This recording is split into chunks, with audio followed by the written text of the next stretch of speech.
360 Info. I'm your host, Hamtonio. What you do for yourself depends on what you think of yourself. And what you think of yourself depends on what you know of yourself. And what you know of yourself depends on what you've been told of yourself. This is what it's all about, people. As far as black folks is concerned, what you've been told of yourself, on how you represent yourself, what you think about yourself, on how you present yourself and what you've been told in yourself. Because it's going to be a problem in the future in reference to that, on what you've been told. Because with this erase uh, of history and the distortion of truth, how is that going to affect you in the future? How it's going to affect generations to come after us? This is the fight and this is the struggle that we're in right now. Black folks across the whole planet are waking up and rediscovering themselves and discovering their history and knowing that they have been stretched out to the four corners of the earth. A lot of people's going to be hurt and from knowing and understanding that black folks was all up in Europe. You check those coat of arms that's up in Europe, and some of the ceremonies and things that they do up in the Germanic tribe area, Ireland, and all of that were black people. Were black people. See, we gave them a pass and gave our European friends Europe, and we took Africa, south of the equator. But guess what, folks? We were there too. So we're gonna have a discussion about black folks' presence in Africa and whatever else comes up at this particular time, because we got a great show for you. But I'm gonna let my co-host introduce him. So you want to stay tuned and stay plugged in. What's going on, Vince? We are awaiting the arrival of our guest, Professor Manu Ampim. He's out there in San Pablo, California, I do believe. I touched base with him a few moments ago, so we're waiting for him to come into the studio. And I had a conversation with him the other day. He just returned, actually, 2 days prior to our conversation. He had returned from 2 months in Egypt and Ethiopia. He was able to confirm that things have changed drastically when it comes to African-centered scholars coming to Egypt, or what we know as Kemet, and basically telling the truth about our history. You know, it's amazing what they're doing. They're going through such great lengths to change or to rewrite history. And so that's why what we do and what they do as scholars, and I'm speaking of brothers like Manu and Anthony Browder and others, is they're doing the homework, they're doing the research, they're uncovering the truth about the past. You know, when I think about what Manu has done, is doing, what Dr. Runoko Rashidi and others have done, I look at them as the John G. Jacksons, those scholars in the past that brought truth that was not known, relatively speaking, by the masses. So they are our heroes, just like the Asa Hilliards and the Naeem Akbars are our heroes, or our Jegnas, when it comes to psychology and history. Well, these brothers are doing the same thing now. So we'll give him a few more moments as he gets his computer set up to join us in the room. I just wanted to give a shout out to the Spot Youth Empowerment Organization. We did a fundraiser yesterday at Spot over there on Cedar, right actually down the street from what used to be, was it the Lion's Den? Cedar. Yeah. Yeah, Right yeah. around 80 Right. something like that. Yeah, right down the street. It's actually at 75th and Cedar. I think it's called Platform 13. And had a nice audience in there. Councilman Polenzek and Councilwoman House Jones were there. They got a proclamation from the city of Cleveland and all that good stuff. But I'm just really encouraged to see organizations like that involve our young people in fruitful activity. I just so appreciate what they are doing, because, we talk about it all the time. Our youth are not only our future, but they are our present. And we have to do everything that we can to edify them and prepare them for a life in which they will take the reins and be responsible for our people. You know, I And mean, you see, but that's why it's so important, like I mentioned earlier, for us to control at least a good piece of the narrative that is out there, because who and what are they going to become? That is the question. I mentioned it before, when you have different kind of organizations and leadership organizations that are out there and dealing with our youth and training them. But and that's a good thing. But the question I always ask, you're training them to be what and to do what is the question. Are you training them to be better capitalists than the capitalists here? Are you better? You teaching them better to be better Americans, or better, whatever. My point, it's no doubt in my mind that they have to have an African-centered background, African-centered foundation, to give them those Gucci Chakalia values, and Guza Saba values and things of that nature. You have to have those foundational things, or those rites of passages things. Then if you're not doing that, and you're not training them to go that way, then you you perpetuating the same madness, and you're never making any ground. So that's why I check those particular organizations and try to throw a suggestion, like what Dr. Leonard Jeffrey say, whatever you're doing, Africanize it. Africanize it, because identity and self-identity is so important, and it's been very important into the Black race, because we've been called some of everything under the sun. And still, here it is in 2025, we still trying to define who and what we are. And that's insanity far as in 2025. So it's ever so important if we're going to turn the corner on this thing.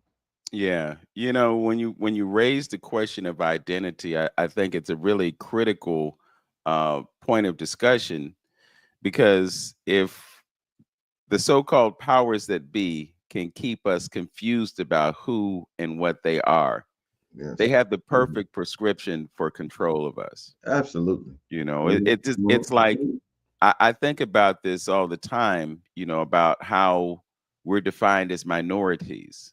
Mhm. And not only are we defined as minorities, but we accept the label. And when you think about the power of a word, within the word minority is the word minor. Mhm. Minor is always an indication of Mhm. being less than something else. Mhm. So when we willingly accept that label, we're saying we're less than you. Mhm. But the reality is, we more than anybody else. Yeah.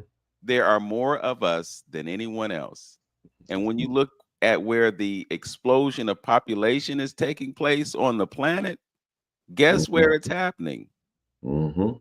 Mhm. Motherland. It's in Africa. Mhm. I saw something yesterday, and I don't want to get us in trouble. But there was a video that I watched, and it was about HIV AIDS Mhm. in Africa, Mhm. specifically in South Africa. Mhm. And the narrative was that the reason that it was there is because it was administered through the jab. So the Mhm. very thing that was supposed to protect you against something was the thing that gave it to you. And Mhm. that was the plan all along. Mhm. you know Mhm. so when you look at the way jabs are being administered, I mean, the baby Mhm. comes into the world, and not long after it enters the world, after traveling the way that it does, certain things being harvested, placenta being harvested, and they telling you you can't have something that came out of your body. Mhm. Then they sticking needles in somebody and introducing poisons into them. But the course of nature is that the infant receives its nutrition through the milk of its mother. And the antibodies that protect it against disease come through that process. But we make it artificial. We use synthetic things. We introduce poisons that handicap our infants for the rest of their lives.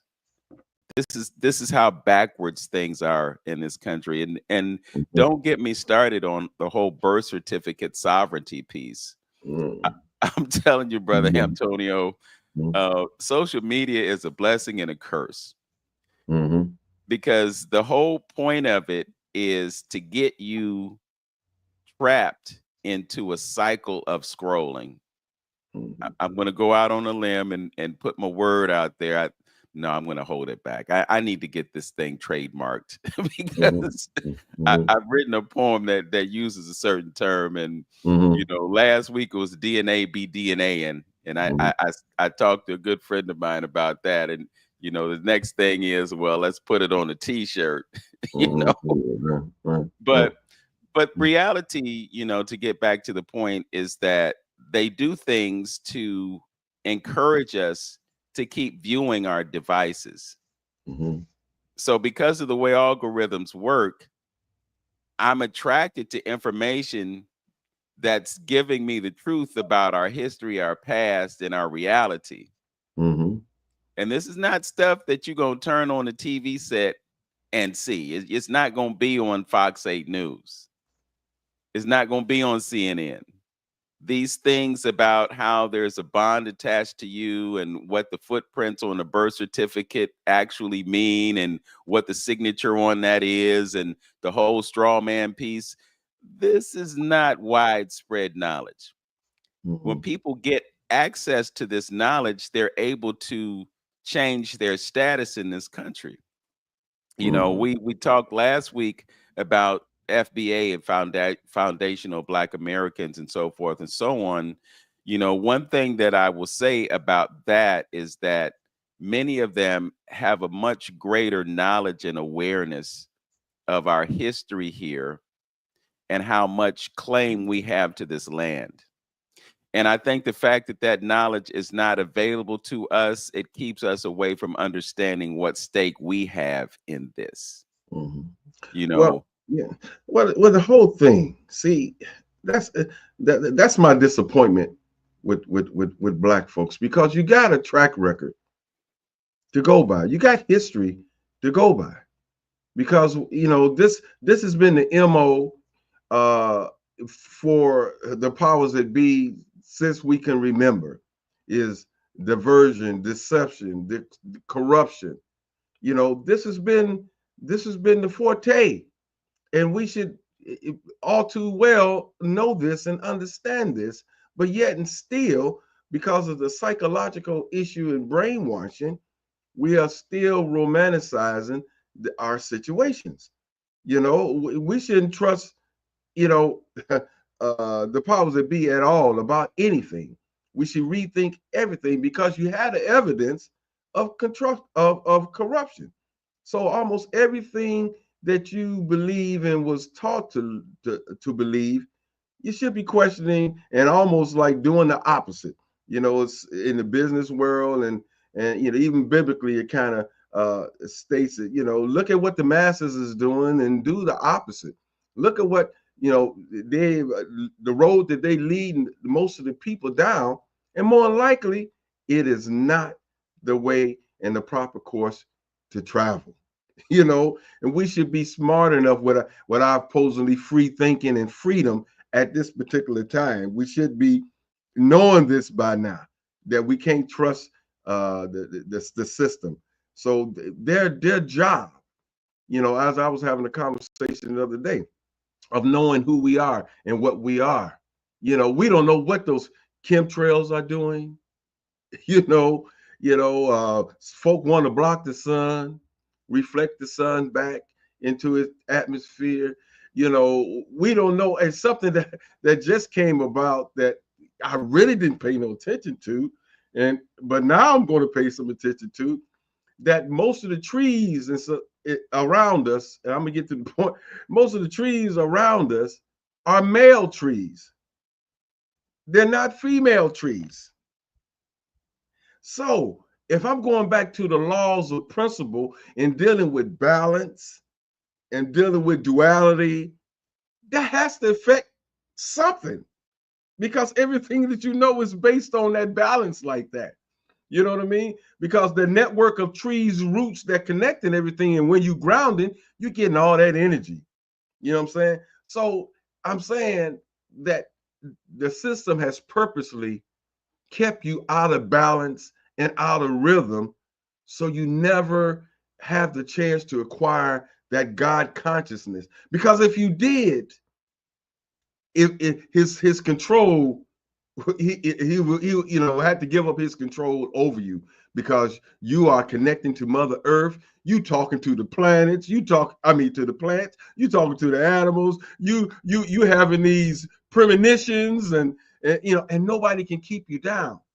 So that's why he toxify you with everything from the wavelengths, the food, the water, the you want to calcify your pineal gland with the fluoride, and he's on every vein that he can think of to keep you under submission. And that's why he wants to control all the information, all the music, everything that you might have an inkling of finding out who you are, and going internal and finding your God consciousness. He's gonna do it, and that's why he took control of the religion as well. He's gonna get you spiritually too under control. So we should know this by now. You're on mute. You're on mute. You're on mute. Okay. It's amazing when you talk about nature. You mentioned the trees specifically. I just lost a tree. I think we talked about it last week, but I did Oh yeah, not yeah, know that piece about more male trees than female trees. It yeah. just so happens that I have two cottonwood trees in my backyard. They're right next to each other, and I'm hoping that one is male and one is female. I know they equally wreak havoc on my yard. I don't know if you know about cottonwood trees, but man, it's just one thing after another. And I'm cleaning up after these trees for like 2 months. Mm. And then fall comes, and then I'm cleaning up after them again. But they shade the house, they give me oxygen, and every once in a while I put my bare feet on the ground and touch the trees and get those negative ions. We have been joined by Professor Manu Ampim. He's out there in California, so I know it's early in the morning. He looks like he's up and at 'em. But Lynn, this happens. Mercury retrograde, and you know what happens in the retrogrades. Yeah. Communication gets twisted sometimes, but we're happy to have him. He is fresh from the continent. He spent 2 months in Ethiopia and Egypt, and I think Egypt was on the front end, and then Ethiopia was the second part of your journey. We talked a couple of days ago, and before we get started, I just like to set the record straight. Brother Manu is one of my Jegna. He might be younger than I am. I don't know, but he's one of my Jegna, because he's one of those folks that is doing the work. And he had a conversation with me the other day about what Jegna are, and we can get into that. But I would just like to offer this. We have scholars in our past like Che Ganta Job, John G. Jackson, others who wrote books about history. Brother Manu is a historian and he's a primary researcher. And I want to go as far as to say that he is today's version of our scholar academic heroes, because not only is he writing history and in some cases rewriting history, but he's setting the record straight. So I just want to give you your flowers while you're with us, brother, and give you the praise that you're due, because you're doing the work that has to be done. And if you don't do it, no one else will. People will talk about, oh, we should have done this. He ain't saying we coulda, we shoulda, we need to. He's doing it. So welcome to the show, my brother. How are you? Thank you, brother Vince, and brother Antonio. I'm doing great. Yeah, I'm energized from my recent field work, and I'm in the trenches. So I couldn't be happier than I'm on my mission, doing what I'm designed to do, and what I was placed here to do, and that is fulfill my mission to, as you say, to rewrite the history of African people and to put the historical record back right side up because it's been turned upside down over the last 200 years. So my entire life, my entire mission is to correct this historical propaganda that has flipped Africans from the apex of human achievement to somehow out of our own contributions to humanity. So we cannot allow this. And so I'm driven every single day, squeezing as much as I can out of the 30 to 35-hour day to get things done. 30 to 35-hour days. That means that you're doing more in 24 hours than most people do in 2 or 3 hours. Exactly. And I tell you something, it's about a total assessment of everything. So I've never subscribed since my early 20s to the 8-hour sleep day because I'm like the birds, the bees, the cats. When it's light outside, I spring up to meet the day. I haven't used an alarm clock in a quarter century. So I've trained myself to just get whatever I need and wake up just by enthusiasm alone. So I only drink coffee when I'm in Ethiopia. The word coffee comes from the Kaffa region of Ethiopia, but outside of that, I don't need any coffee. I don't need Starbucks. I'm just excited to be able to wake up every day and make a contribution.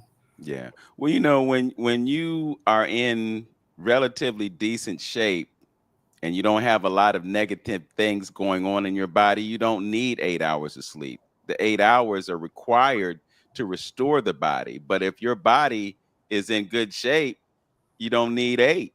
You know, that's kind of a misnomer. And perhaps I'm just going to go out on a limb and perhaps they tell you that you need eight just so that they keep you asleep for 3 to 4 hours when you could be doing something meaningful. I mean, when Right. you look back at Einstein, they said that he would sleep 2 or 3 hours. He was one of those people who would take naps every once in a while, but you know, things are going on.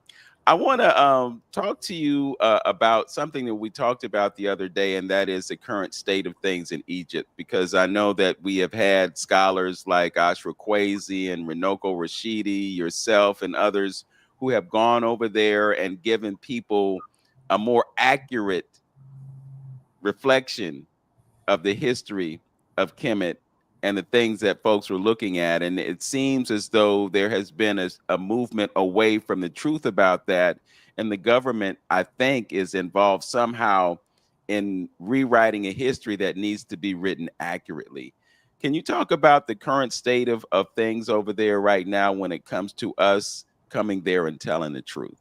Yeah, that's a critical point right now. So over the last few years, there's been a move to silence anybody that doesn't present the normal, standard, regular, everyday mainstream propaganda that somehow takes Africans from their own contributions in ancient Kemet or Egypt. And so, but this year is now official that a person, the only people that can speak in the field at temples, at tombs, at pyramids, and ancient residential sites, or in museums, the only people that can speak and explain what it is that the visitors are seeing are somebody who's an Egyptian citizens with a license. So you have to be a licensed guide. So what's happening now is that you have guides that are actually walking around appearing to be as tourists and taking video footage of anybody who's speaking out in the field in order to send the video to the Ministry of Culture, and then to not only go after the person who may be from the states who's telling it like it is historically, but to go after the local guide, and even more than that, to go after the company that organized the tour. So the whole thing is to shut down any kind of oppositional point of view and to make sure that nobody speaks about it. So I was telling my colleague, he sent me some videos just to give me an update of how things have changed officially this year. And one of the videos was a 7-second video of an Asian lady talking to her group at one of the temples, and somebody was walking up with a phone, and you can barely hear what she was saying.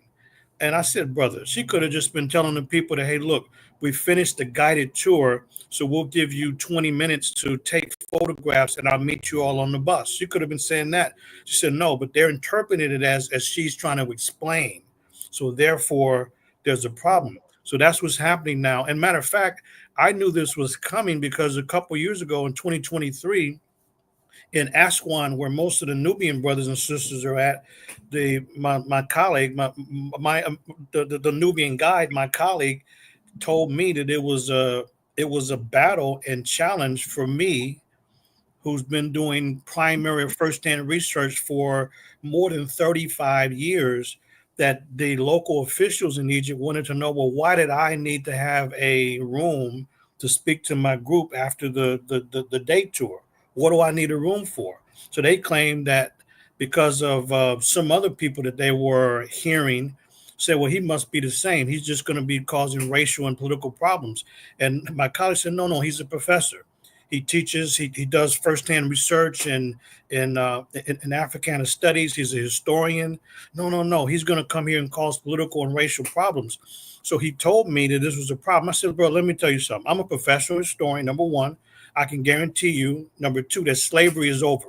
Slavery's already ended. And number three, nobody shuts me down.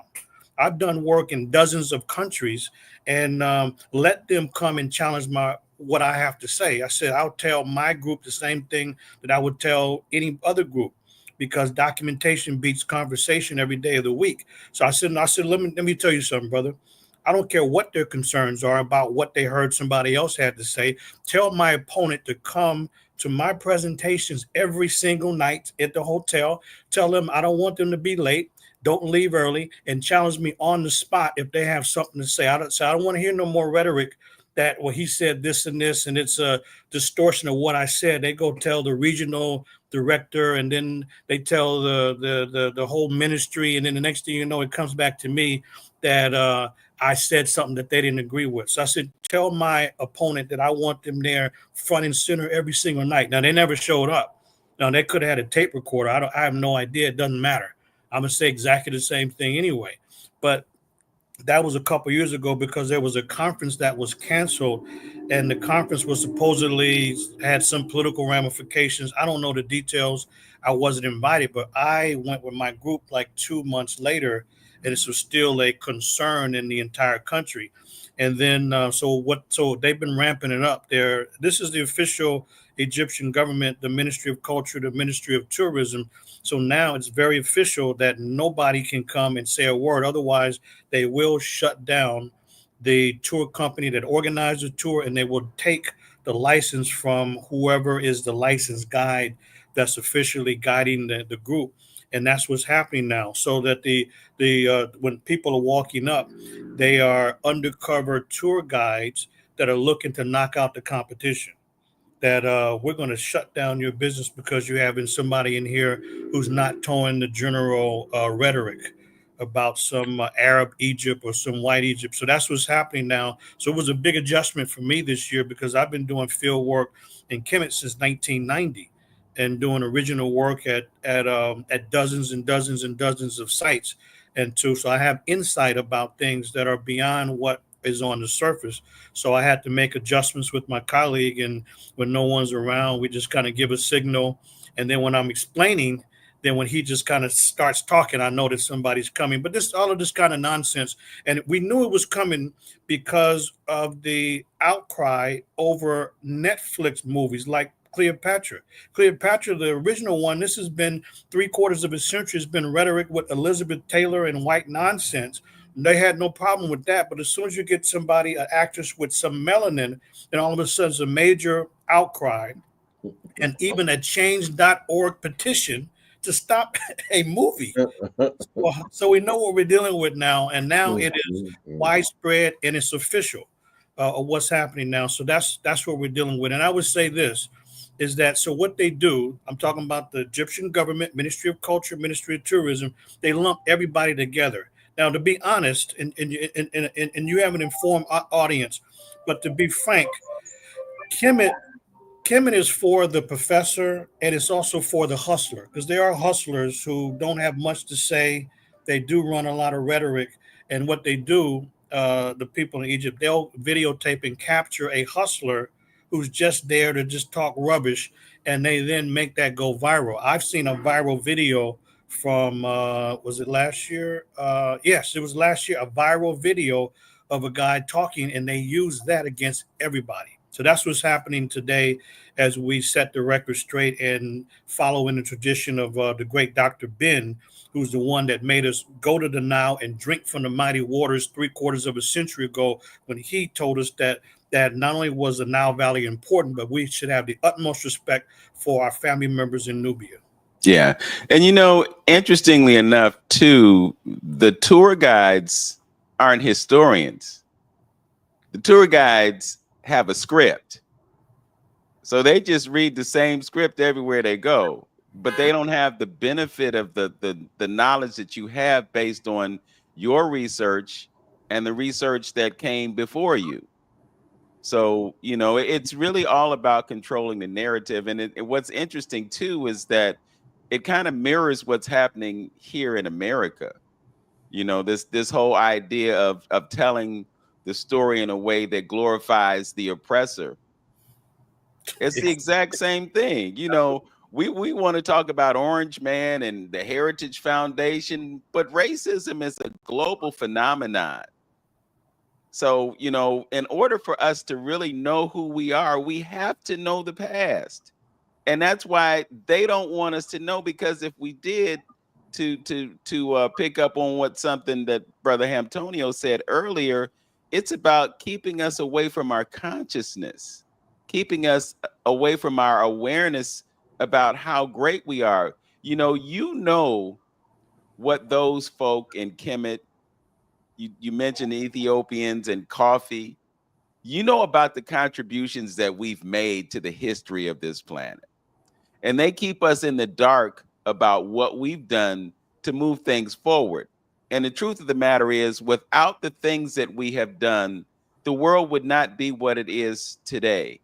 So when you look at the whole idea of gods and goddesses and all those things that are tied to our identities and our awareness about the power that we have as beings in the universe, I think that's really the critical issue. When you have an awareness of what you are capable of, then you can assign yourself to doing those things. What you do is you document history so that everybody knows what really happened. And it's an important thing. So again, I commend you for doing what you do. I want to get to your views on the museum at Cairo, because this is something that we've talked about for a long time. As a matter of fact, we've had Tony Browder on the show. And I know Tony was responsible for uncovering some artifacts that were placed in the museum, I believe, at Luxor. And I think there were conversations about those things being placed in the museum not in Cairo, but on the Giza Plateau. It's been something that's been in the works for a long time. I think you mentioned that they've had some soft openings, but I want you to tell us what your perspective is on that museum in Egypt. And I will also say that there are many folks who kind of took exception to the Smithsonian Museum on African American history, and Dr. Rashidi was one of those people, because he said basically it was just a glorification of slavery, and there were so many things that were left out. So from your perspective, what kind of a job did they do with that museum on the Giza Plateau? Well, thanks for the question. If I go back to 1989 and 90, this is when I went to 11 countries in Europe that had stolen African artifacts from Kush, Nubia, and Kemet. So I spent an entire year. I used London as my base, London, England, and traveled to East Germany and West Germany. Now they're one Germany. Austria, Italy, Spain, France, Belgium, Holland, Denmark, and Sweden. So I was doing the primary research in the museums, institutes, and archives. So I have a fine eye for museum artifacts, museum layouts, and everything museum. That's a second home for me. So when I went to the Grand Egyptian Museum this past June, after I finished with my educational group, I spent the better part of a day to go to this museum that's been pumped up for years. That they call it the GEM, GEM, and it's had all these delayed openings. and they were going to actually have a grand opening, finally, official grand opening, just July 3rd. But because of the Israel assault against the citizens in Gaza, they decided to again delay the grand opening so that they would not have to compete with international news like nearby Gaza. So I went to the museum, and it's been a lot of rhetoric. I would give it maybe a mid C to actually a C minus, because it is poorly laid out, and it's poorly laid out in terms of it's hard to navigate through the museum. The reason why is because any historic museum like the Grand Egyptian Museum, with thousands of artifacts from antiquity, it should always be laid out in a chronological manner. So because in a time sequence, so that the visitor can follow the exhibits, but they don't organize it that way. They have things jumbled together, which makes no sense whatsoever, to just jumble artifacts together that are from different time periods, different dynasties, different eras, different millennia. It's crazy. But so there's no rhyme or reason for that, other than two things. I would say ignorance, just a crazy way to think about laying out history, and number two, for propaganda reasons. Because if you lay something out rather than in a chronological fashion from the oldest artifacts to the newest, going dynasty by dynasty or family of ruler by family of ruler in a time sequence or a professional chronology, they don't do it that way. They jumble everything together, and that allowed the museum officials to throw in Roman and European images alongside of African images that are literally 2,000 years older. You have a 2,000-year difference. The groups have nothing in common. There's nothing that even links the statues that they're throwing in. It's not like they even come from the same location within Egypt. There's nothing similar, other than you can say, well, they're statues. Other than that, why would you have a statue from, let's say, the 12th dynasty, going back to about 2000 before the Common Era, and a Roman emperor? That's literally 2,000 years later, because it allows the unsuspecting person, which is almost everybody, to think that, the Romans and Europeans were a part of this building tradition. They're not a part of it. This nonsense is crude, clumsy, incompetent, and has nothing to do with the earlier African builders. So the museum is terribly laid out. It doesn't give any idea of the proper chronology. It downplays the African golden ages, like the Pyramid Age, or the so-called, they called the Old Kingdom, when they were building the Great Pyramids. So that's not distinctive, nor is the next golden age when Africans were in control of Kemet, which is the literary age, or the temple age, when they were building great temples around 1200 BCE. None of that is very clear. So that allows them to mix and mingle and jumble together a whole bunch of statues that have nothing in common. They're separated by not only centuries but millennia. So when Kemet, this great civilization, was over after the 30th dynasty, or the 30th family of rulers, as we look at the real history, that's when you get the Greeks and Romans and Arabs and everyone else. So they take the time period when foreigners come, and they're imitating Africans and throw them in the same location as the original African builders, who were the ones responsible for these great golden ages.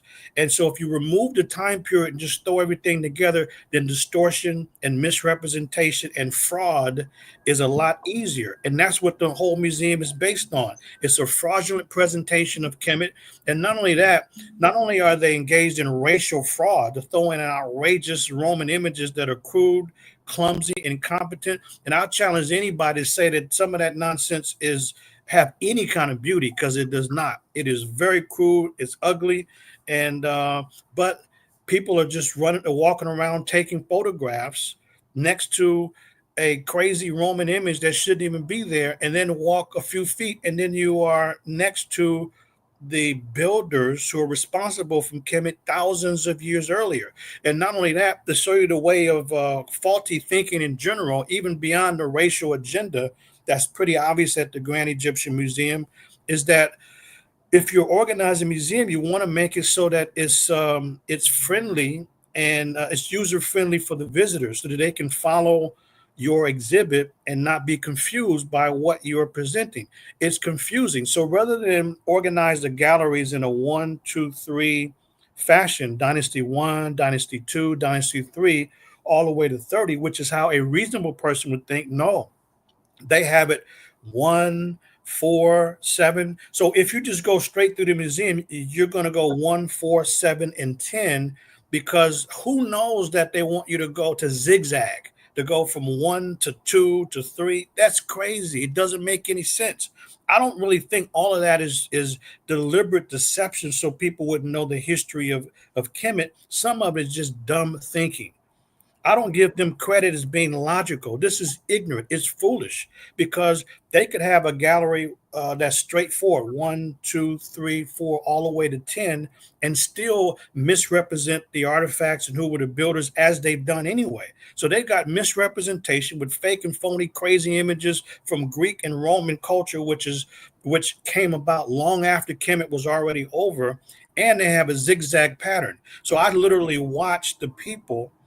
I would say 85% of the people went in the wrong direction, because it's logical just to move, straight forward and not have to try to have a map in your hand and zigzag to try to figure out where the hell is the next gallery. So this is the kind of unprofessional, crazy thinking went into it, along with a racial agenda on top of that. So I posted a couple of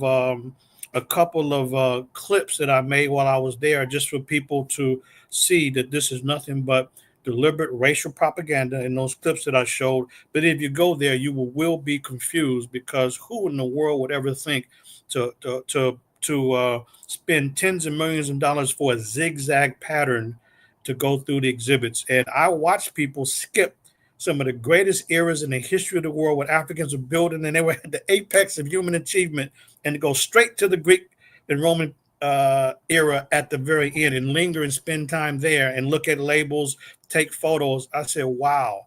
And they've missed one of the greatest builders in the history of humanity, the great Taharka, who's the greatest of all the Kushite builders, who's just over here.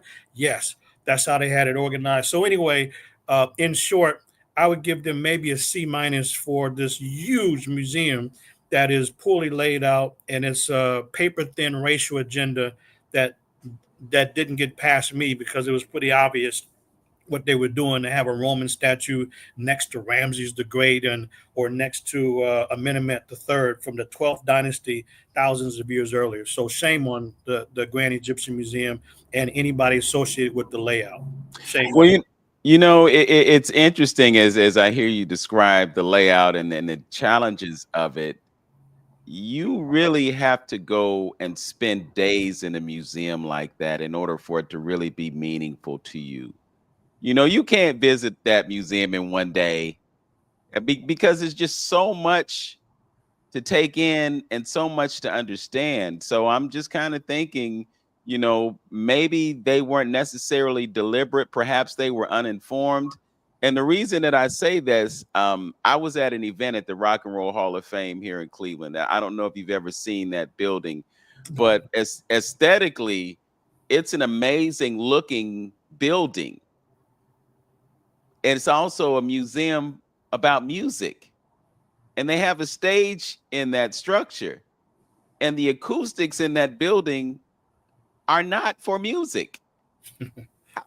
How can you have a museum that's about the history of music and then put a stage in it, and the acoustics are terrible? So perhaps you got this amazing architect Ampim, and he creates this building, and they rave about it all over the world.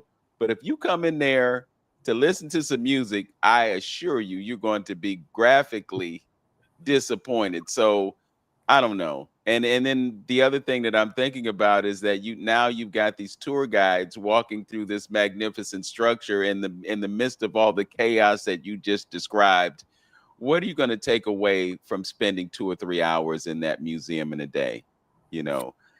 These are good points. There's two guides that there's two brothers that I've talked to about it, and I don't know how they go about it. They say it's very difficult to try to take a group and navigate through this Grand Egyptian Museum. I would like to see them try, because it's a non-winnable experience, because there's no way, because of the crazy zigzag pattern and the propaganda.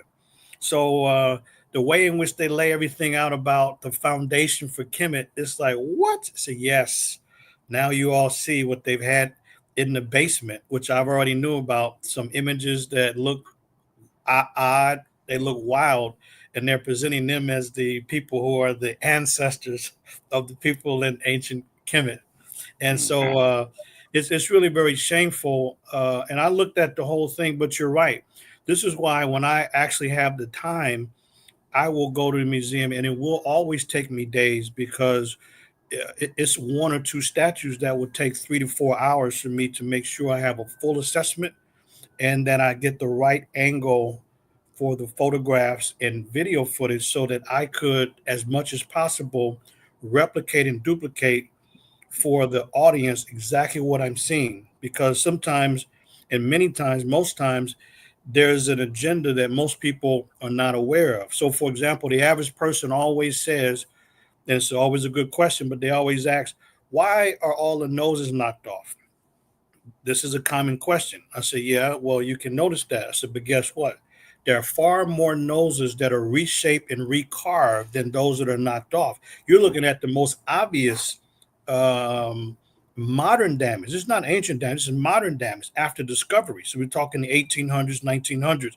So, but what's much more common is the reshaping and recarving of noses, lips, and the systematic scraping of paint colors in the de-Africanization process. I said that's far more common.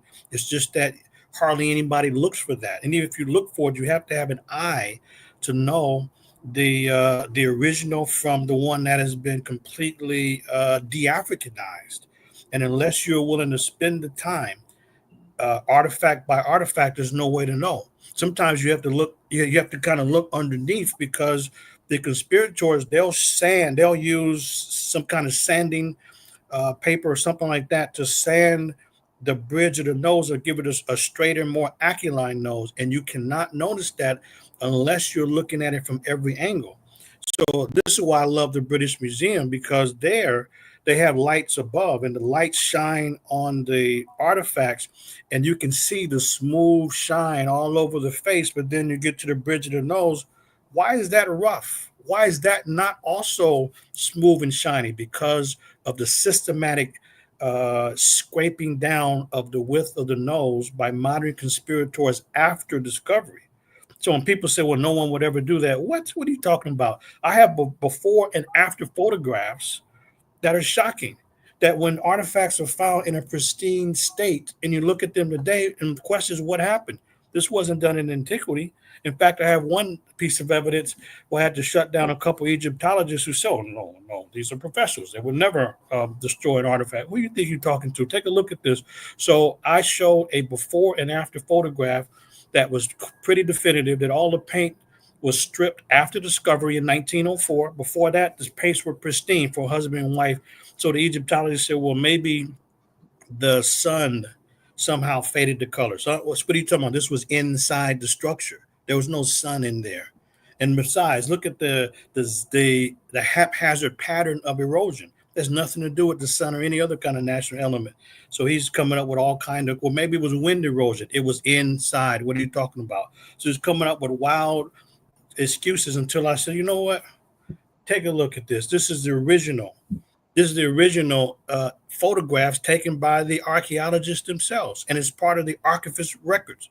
So it was only after discovery that you have the attack on the identity of the statues. That's far more common, but it's very subtle. The reason why folks get away with it, because the average person, even the average specialist, is not looking at those kind of details. And the reason why I know, it's my job to not just look at the artifacts, but to study the people that are looking at the artifacts and just hang out in the gallery for hours, a couple of hours, and just watch the flow of families as well as experts and see how they approach statues. And not only that, then get the records, because you have the before and after photographs, and it's very clear that the de-Africanization took place after artifacts were discovered. And so that's part of the work. But you're right, it does take hours upon hours and countless more hours to really have a, because it's important to have the eye of an optometrist when we're looking at these artifacts. Mm-hmm. I have to ask this question, and I mentioned to Brother Antonio that I would, to set the record straight. Napoleon is given credit for removing the nose from the Haramaquette. Our dear brother Dr. Rashidi said that there are images of the Haramaquette prior to Napoleon that show that the nose is gone. What's your perspective on why the Haramaquette, also known to the world as the Sphinx, has had the nose removed? Yes, it's a good question. When I was an undergraduate at Morgan State in Baltimore, I heard so many lectures at different events with lectures, conferences, you name it. And I was like everybody else. I'd heard that Napoleon had blown the nose off when he came in 1799. But then when I started to do work on this and look into it, not at all, because Frederick Louis Nordin from Sweden, he had gone in 1755, 4 decades before Napoleon, and his goal was, because this is before the time of photography, his goal was to draw and document artifacts in Kemet. And Nordin clearly indicated that the nose and the beard were gone even then. So, but it seems as though it was a Muslim cleric, maybe in the 12th century, somewhere around there, but it was a Muslim cleric, a fanatical Muslim, who decided that the monument must be destroyed. It's a huge monument. It's 66 feet high, 240 feet long, made out of one single block of limestone. So it's not easy to destroy. And by the way, the damage to the nose is highly unlikely this was a cannon shot.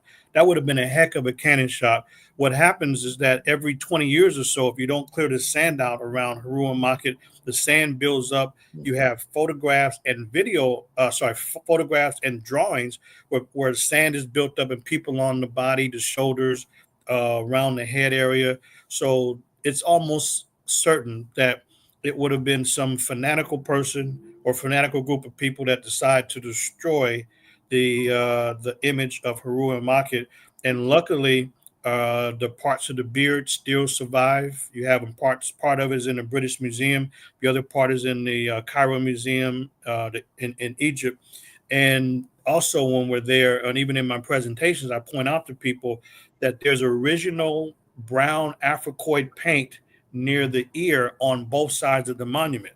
You just have to look for it and it's there. And if you go during the day when the sun is still shining in the face of the greatest monument on earth, you get the best view. Because if you go later in the day when the sun is behind the monument, you don't see as clearly, even though it's there, the original brownish Africoid paint on both sides of the face. But clearly, the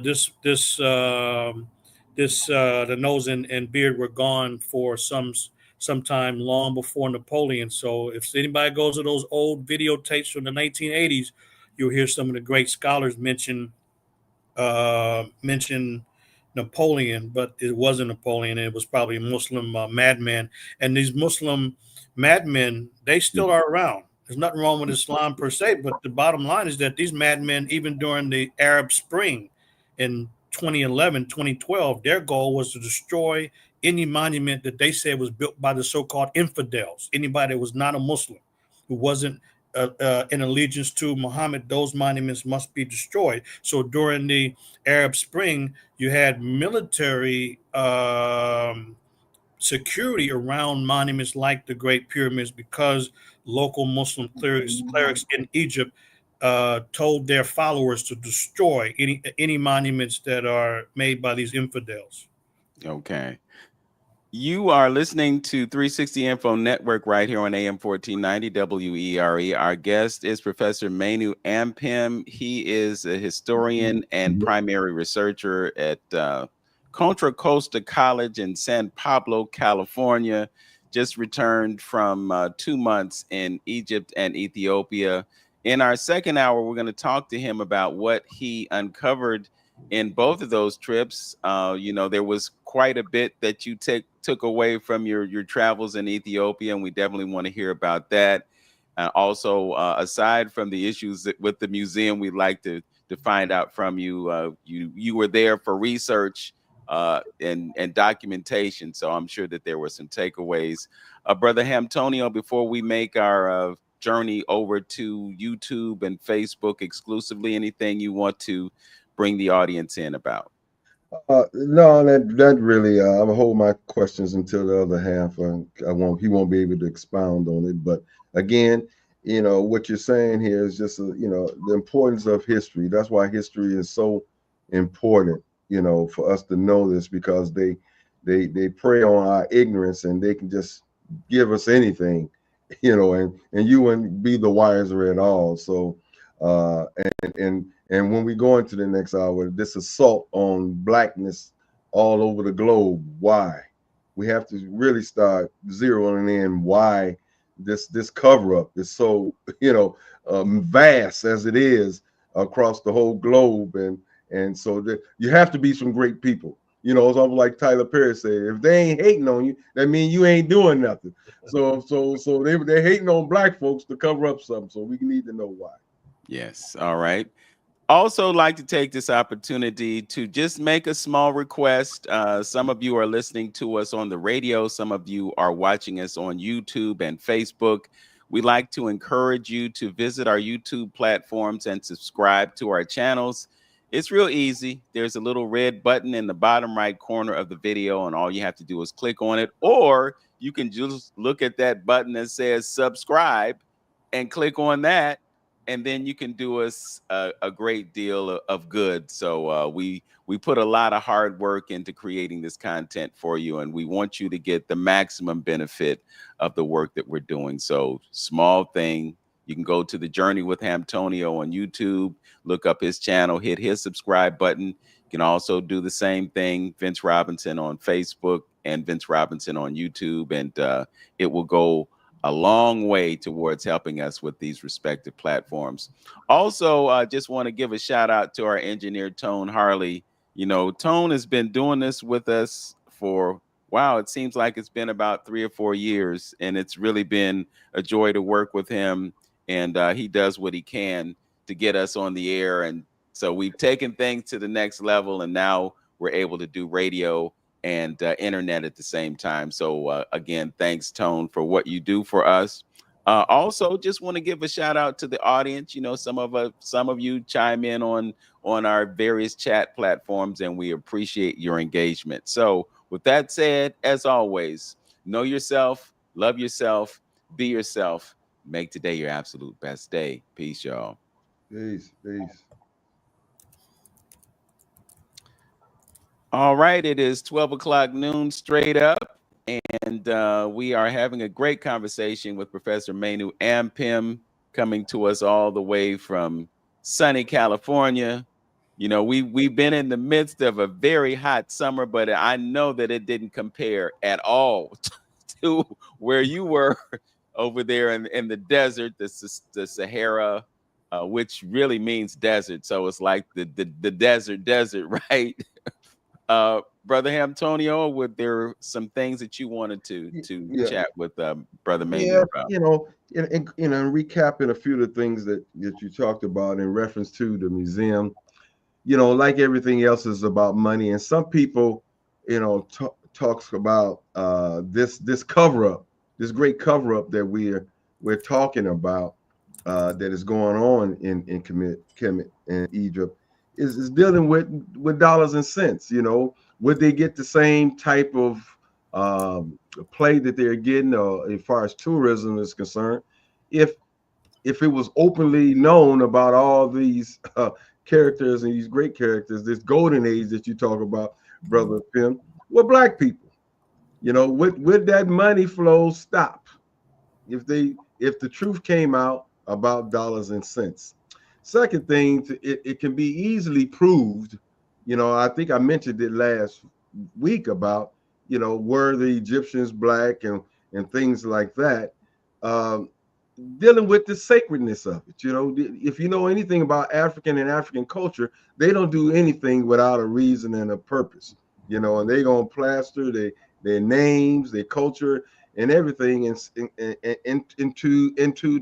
the foundations of those particular structures.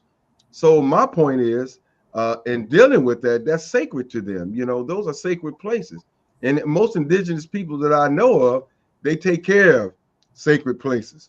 You're not going to see them over there chipping out hieroglyphics out and selling it to people like that. If that was their stuff, if that was their ancient culture and their names and things like that. So, and you got to know when the Arabs came in the beginning, in the 7th century. So again, we have to ask ourselves, why are we going through this, and what this big cover up is all about, and why all over the world do they have our stuff? Why do they have our stuff in their museums?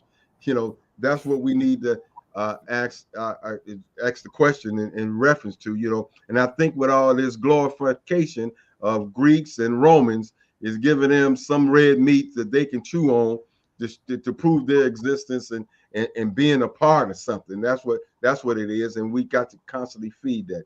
But a question I received that they wanted to know if you knew anything about some new discoveries under the Giza Plateau. Did you run across anything in reference to that? Because I remember years back they talked about some seismic stuff that they may have found, or think there's some passageways underneath the paw of the Sphinx and all those particular things. So you think through this new technology that I know they're constantly finding new stuff all the time. So your thoughts on that? Anything over under the plateau that they might have found recently? Yeah, I appreciate that question. This has come up again as it normally does, and to be and to be frank about it, there's a term that people have been using for some time, and they call a lot of the people pyramidians because a lot of the crazy stuff comes out. I had a former student before I was on my 2-month journey in Africa. He sent some rhetoric, some unverified craziness that there was some thriving city with tall buildings underneath the pyramids, and I said, brother, this is to sell books. This is to sell whatever people are promoting, but people have been making claims for quite some time. I said, if you guys should go to the area, you'll see that this doesn't make any sense. How could there be standing buildings as if it's a thriving city underneath the pyramids? People have been looking at this for hundreds of years, and yes, there's seismic equipment and tools to look at the whole plateau, which makes sense. What is found, if anything, is that there's sometimes that there's a structure, maybe a tomb, a tomb or something like that, but not a thriving city with tall buildings. And so this is sensational, but this is why Ancient Aliens through Netflix and the History Channel, that's why it continues to thrive.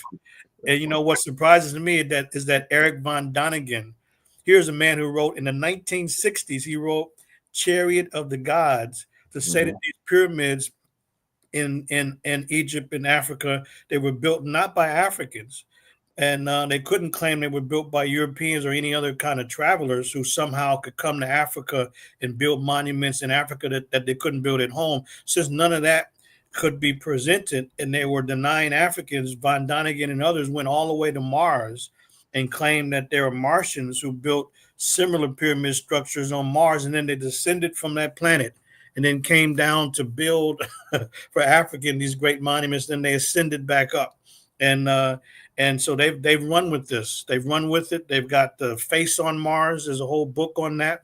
The monuments on Mars, a whole lot of propaganda, and but this is what's promoted all of the time, and it sells because National Geographic and History Channel, they're going to pick this up, particularly when they know that viewers are going to, they like this science fiction, this sci-fi stuff, but that's what's being promoted. And to see that decades later, Eric von Däniken, that man who's driving this Ancient Alien series, this crazy series, is miseducating millions of people around the world for more than half a century. Now, what was found is that there's a temple structure. Sorry, it's a tomb. It's a tomb found in Giza. In Saqqara, not that far from the Step Pyramid, which is not odd because there's so much sand and so many things are covered. There's going to be a lot of things that are discovered. The issue is whether or not we believe the hype, because Zahi Hawass, the Indiana Jones guy, whenever something is found, he'll leap to conclusions with no evidence and claim that this must be the tomb of Imhotep, or this must be the tomb of the daughter and the wife of King Tut. He's always, or Nefertiti, or Cleopatra. He's always looking for some famous ruler or famous person in order to make money, because he makes National Geographic pay for the exclusive rights to have an interview with him, and pay for the exclusive rights to take photographs or whatever they found. So Hawass is pushing a lot of this, even though he criticizes the Pyramidids, he's the one that pushes all of every time Hawass is talking about something, it's always the golden something. The golden pharaohs, the golden tomb, everything's gold, whether or not the golden city. And I was showing my students in my African civilizations class, so take a look at this. I want you all to work in groups, look at this article, look at what Hawass says, and look at how it's promoted, and you all discuss what's wrong with it. I'm not going to give you any details. Then the students did a very good job. They pointed out that he's talking about the golden city. That was golden city. There's not a single ounce of gold found at this tomb site in Saqqara. So it gets overplayed by a man who's looking to make money. He knows that Europeans are fascinated by gold. We know gold is a precious metal, but they're fascinated by it. So if you mention gold, they're willing to pay. They pay money for the big networks, the big magazines, whatever it is, in order to be in on this supposed fantastic discovery. And so that's kind of what has happened, is that you have some discoveries here or there. They're not really that important, because if they were very important, we would hear all about it. You don't have to be a specialist to only hear about it. It's because the Golden City propaganda did not really take off as much as they had anticipated. But there's always going to be discoveries, because there's so much sand in this vast region, and there's always people who are tomb robbers looking for the next come up. For example, in the Valley of the Kings, they're still looking for another tomb. The last legitimate tomb that was found in the Valley of the Kings in Egypt was in 1922, more than 100 years ago. That's the tomb of King Tutankhamun. So because it was the last tomb, they count the tombs in the number in which they were discovered by modern grave robbers who are masquerading as archaeologists. His is KV 62, or Kings Valley tomb number 62.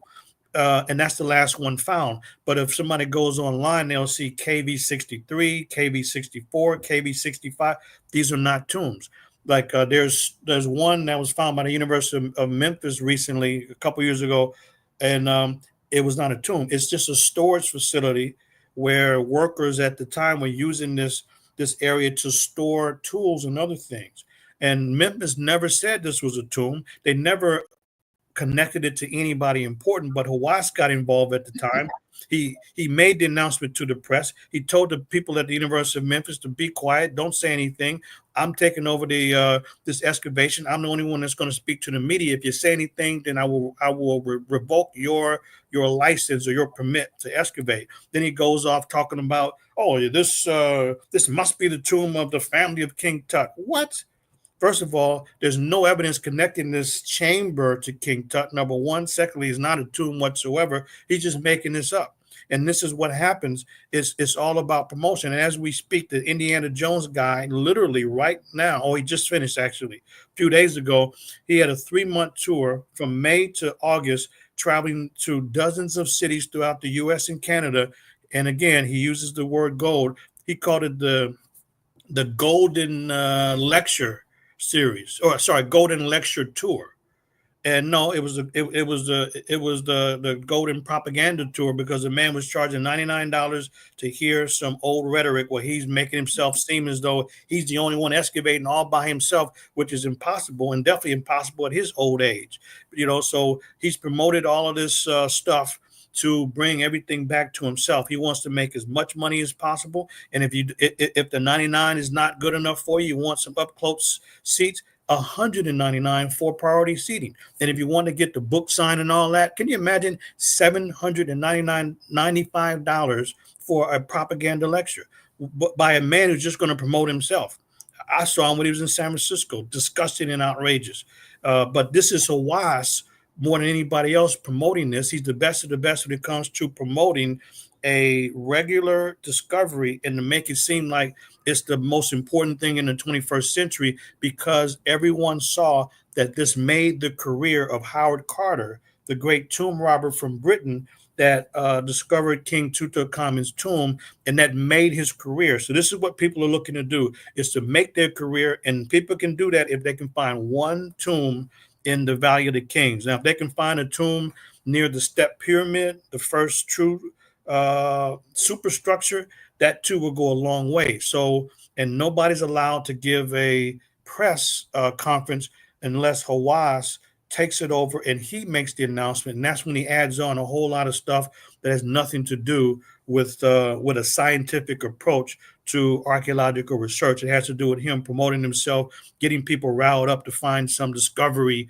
that has to relate to. It's always the same rotating cycle: Imhotep, King Tut's family, Nefertiti, or who else, or Cleopatra. Is always something propaganda related. But he did this 3-month tour in the summer for 2 reasons. Number one, make a lot of money. Number two, very strategic, to make sure that he can undermine the tours that the African Center brothers and sisters were leading this summer, to take away from our work as they now implement a whole new program to make sure that nobody can speak in the field. And if so, we will shut down any company that you're working with. And Hawass is in the center of this new move to shut down any kind of oppositional perspectives. We've talked extensively about Egypt, and I do want to talk to you about Ethiopia. But before we do, I'm compelled to ask you, what did you uncover in your research in your past trip to Egypt? Yeah, this year in Egypt, I didn't conduct any field work in Egypt this year. I just led the educational tour for 2 weeks. So what came out of that really is just there's a new day in a new era in terms of how we're going to teach the real history of Kemet. So next time I go back, I'm going to be in the field again in Egypt. So this year, the only new thing was to go into the Grand Egyptian Museum and see exactly how they laid out the propaganda in the different galleries. Okay, so we can move forward to Ethiopia. You talked to me about Gambela. Talk to us about your trip to Ethiopia and what came out of that.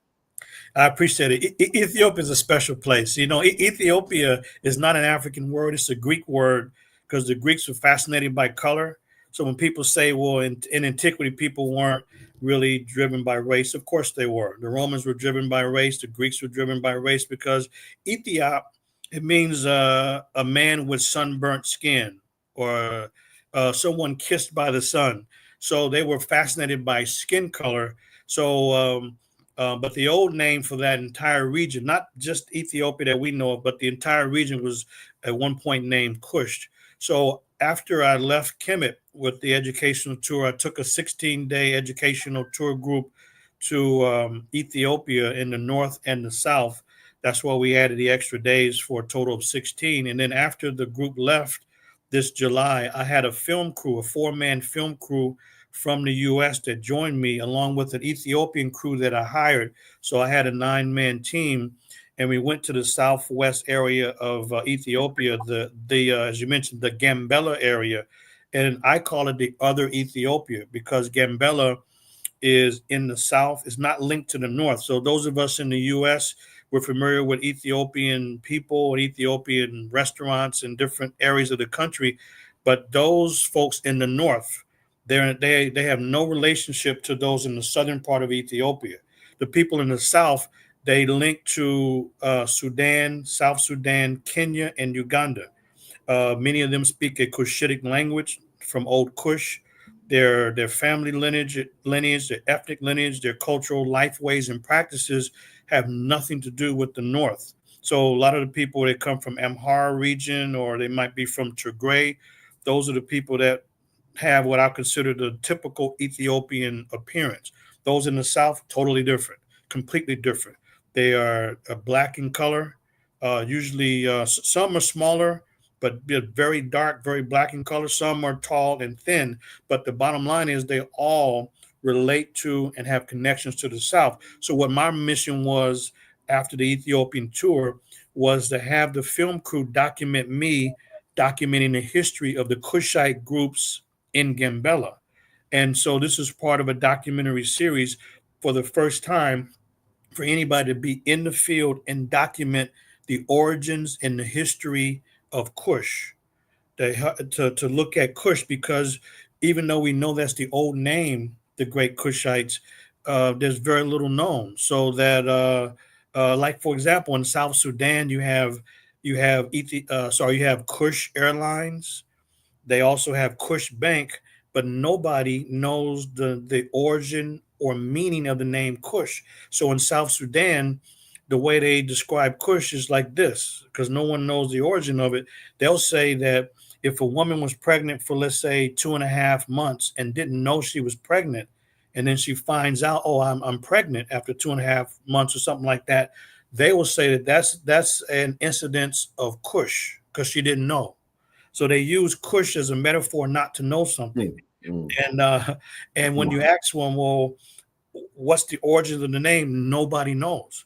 And what we have is people have flipped the script. They make us think that the so-called black pharaohs came around in the 8th century before the Common Era, and this is the first time we really are knowing something about these Kushites, who are just said to be Southerners. What do you mean Southerners? That doesn't mean anything. It means they're just to the south of Egypt, or they're called Nilotic people. Well, that doesn't tell us very much. They're along the Nile. What else is new? There's many groups along the Nile, but or because so-called scholars, don't know about the Kushite groups and their origins, they'll just call them Nubians. Oh, they're not Nubians. Nubia is distinct from Kush and the Kushites. So the documentary is to look at the origins and history of Kush and the Gambela area. I decided to start the documentary series there because there's 5 main groups in Gambela, and there's so many groups, indigenous groups in Ethiopia. Gambela is a large area. It's a area that's very remote, but the work and the documentation was more doable because there's only 5 groups in Gambela. There's the Anahuac, the Majang, the Opal, the Nuer, and the Como. And a couple of those groups I'm familiar with, like the Anahuac and Nuer, because they're not only in Gambela, but they're right across the border in South Sudan. And so to study these groups is a doable project because in other parts of Ethiopia, in the remote areas, there's dozens and dozens of groups, and it's a much larger and more difficult project. So anyway, but this documentary that we were shooting for, and I just came back from. We have over about 50 hours of footage, but the goal was to learn about Kush by doing this, by not only for me observing the life ways of the people in Gambela as I did last year, but to interview chiefs, elders, and heroes. Heroes are very important in the different communities in these very remote. These are the most remote areas. It's very difficult to get to them, particularly during the rainy season, but they're very remote. So what's important about that is that they're practicing their life ways today, just like they did in the past. They're not influenced by anybody else. They're not concerned about anybody else at all. They may trade with some groups, but they really don't care about anybody else. So that means that they're not borrowing from anybody. So to observe, and what's amazing is that the life ways have not changed very much at all. When I see the most important people, the spiritual leader or the chief or the king wearing a leopard skin outfit for rituals, it's like, why the leopard? I mean, there's many animals around. Now, they'll give you the surface answer at first. Why the leopard skin? Well, we like the spots on the coat. So I'm telling the translator, please tell the chief that thank you for the answer, but it's much more than that because you don't have the same respect for the cheetah, which also has spots. So let's come again, and we want to know about the fundamental characteristics of the leopard.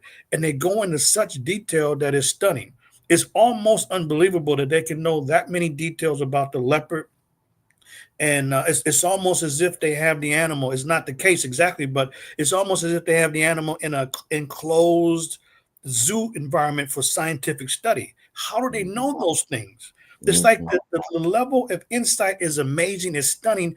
But when they give me all these details, and then at the end of the interviews with these great knowers of their culture, I then show them images from 4,000 years ago of themselves in on reliefs, paintings, and that's them. All the Egyptologists and Nubiologists can say, "Well, those are Southerners, or those are Nilotic people." No, we're very specific. These are not just Southerners; these are Nuer. They're Nuer because you look at the hair. A lot of times they'll dye the hair like a red or yellow color, and they use the dye. It dyes that way, or discolors from black to yellow or red because they use the urine from the cow in the cattle camps. That's what they use the cow for everything. So they use the urine to wash the hair, and over about a 6-day period, the black hair becomes yellow or red. And so when I'm showing them those images from thousands of years ago, in one word, they're stunned. Another word may be excited, because you should see the energy that because now they're talking and they're seeing images they've never seen before. So I'm learning about their cultural life ways, their ideas, their philosophy, what they know about the animals. So watching and observing and learning about the current practices gives me, as a primary researcher, exceptional insight into the past, because the ancestors are not around anymore for us to interview them, or although they've left an extensive record. So we have the extensive record, and we have the modern day practitioners that have tremendous insight about the fundamental characteristics of the animals and why they're performing certain rituals. So I'm excited all the time when I'm there, because I'm learning on a level that you can only learn when you're there in the trenches. And that's what's so exciting. And so the documentary on these groups in the old area of Kush, I'm excited about finishing this, because it will be a unique contribution where people will understand that Kush is the oldest. Kush came first. It's just that no one, and I will say that word, no one has done the work on Kush.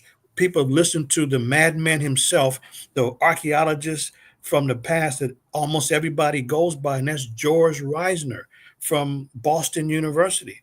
George Reisner was in Egypt and Sudan looking for a white queen. He didn't find one, so he was upset and frustrated. So it was George Reisner who misrepresented the contributions to the Kushites. It's George Reisner that had warped racial beliefs, which everybody agrees to. Well, if you agree that he has warped racial beliefs when he was in the area from 1907 to 1932, why then would you use the conclusions of George Reisner in order to try to understand Kush? There's a contradiction. The man was biased. So the further south that George Reisner went, he saw literally black-skinned people, and he was upset and disturbed by it, and said that they could not have possibly created any of this. Well, why not? Right?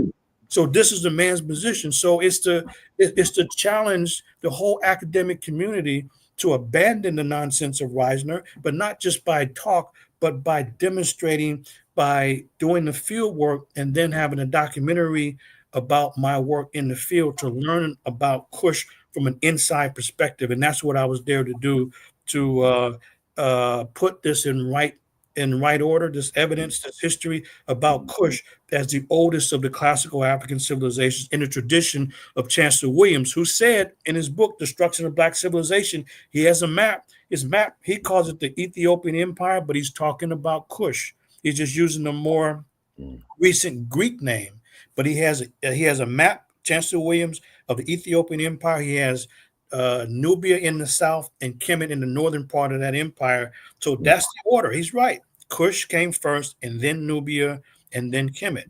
Anybody saying otherwise, I would like to challenge them with the evidence itself.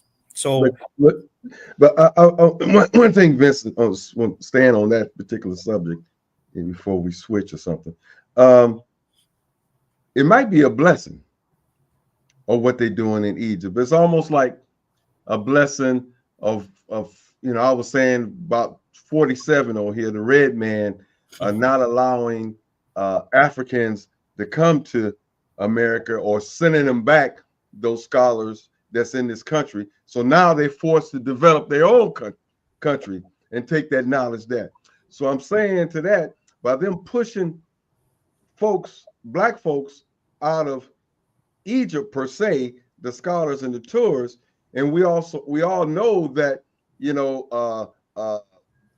the archives itself, as far as Kemet is concerned, Egypt is concerned, they talk about they come from a country from the south, the development, everything was south.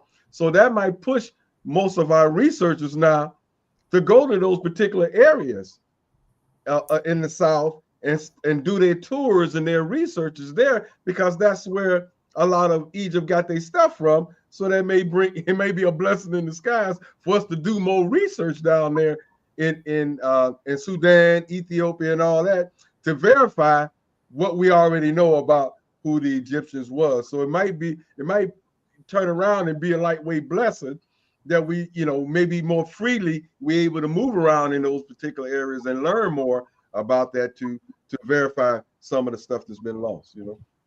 Yeah, I would say this is that you're right.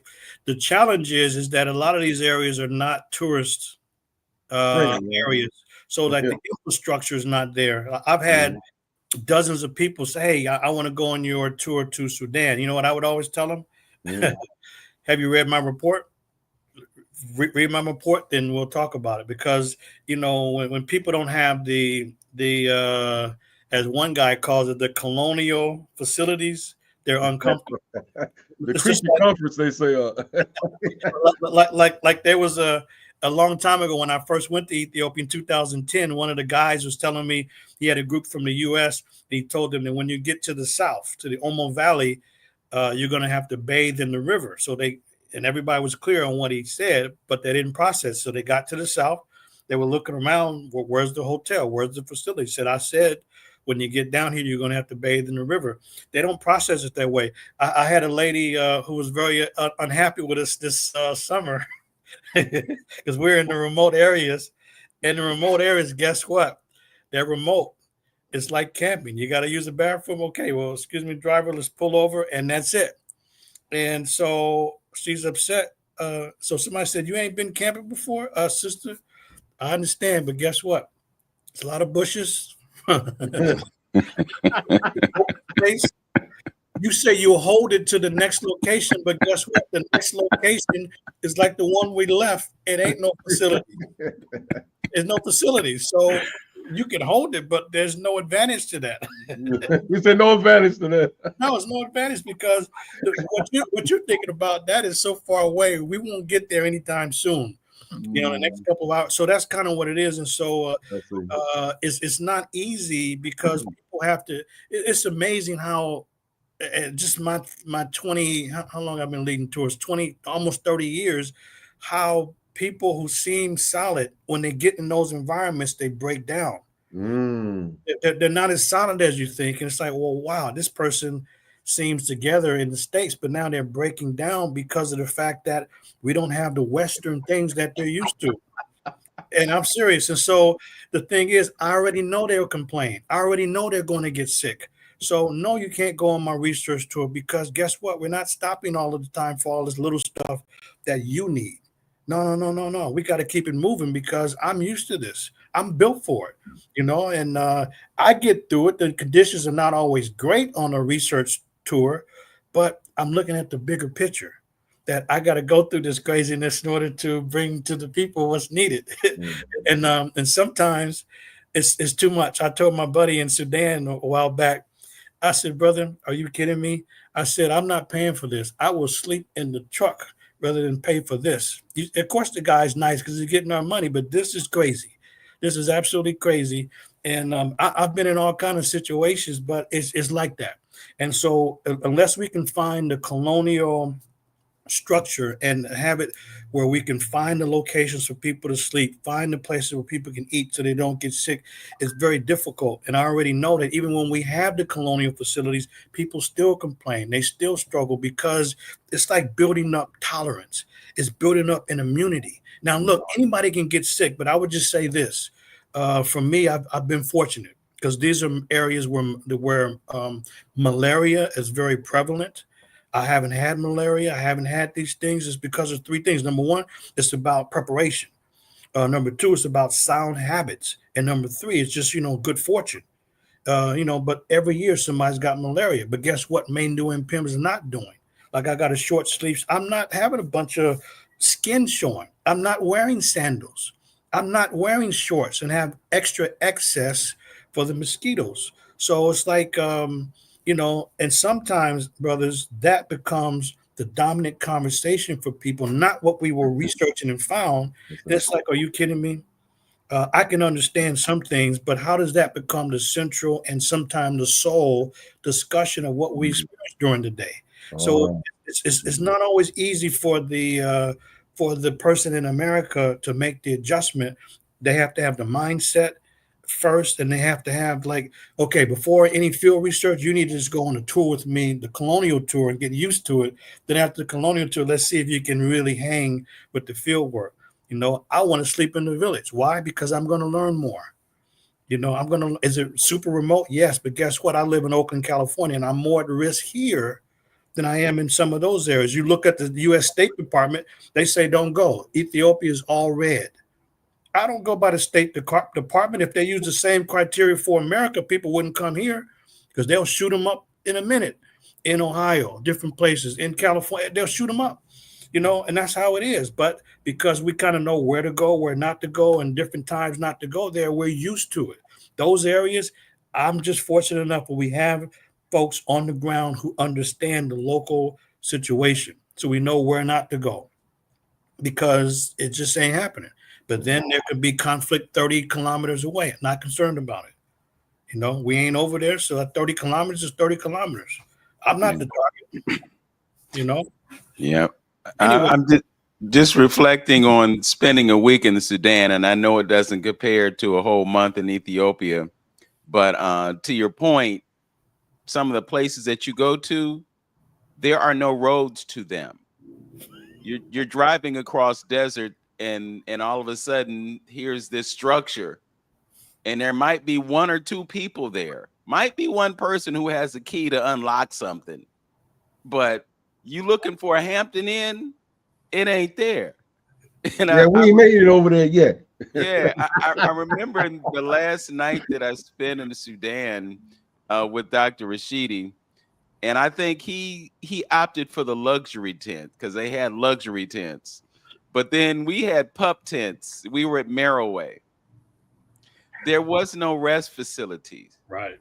And after you did your business, the dung beetles were there with the quickness, So if you're looking for a certain kind of experience, this may not be for you. Right. I want to, you talked about Nubia and Kush, but I want to pull on your experience as a historian and researcher and bring up the Twa.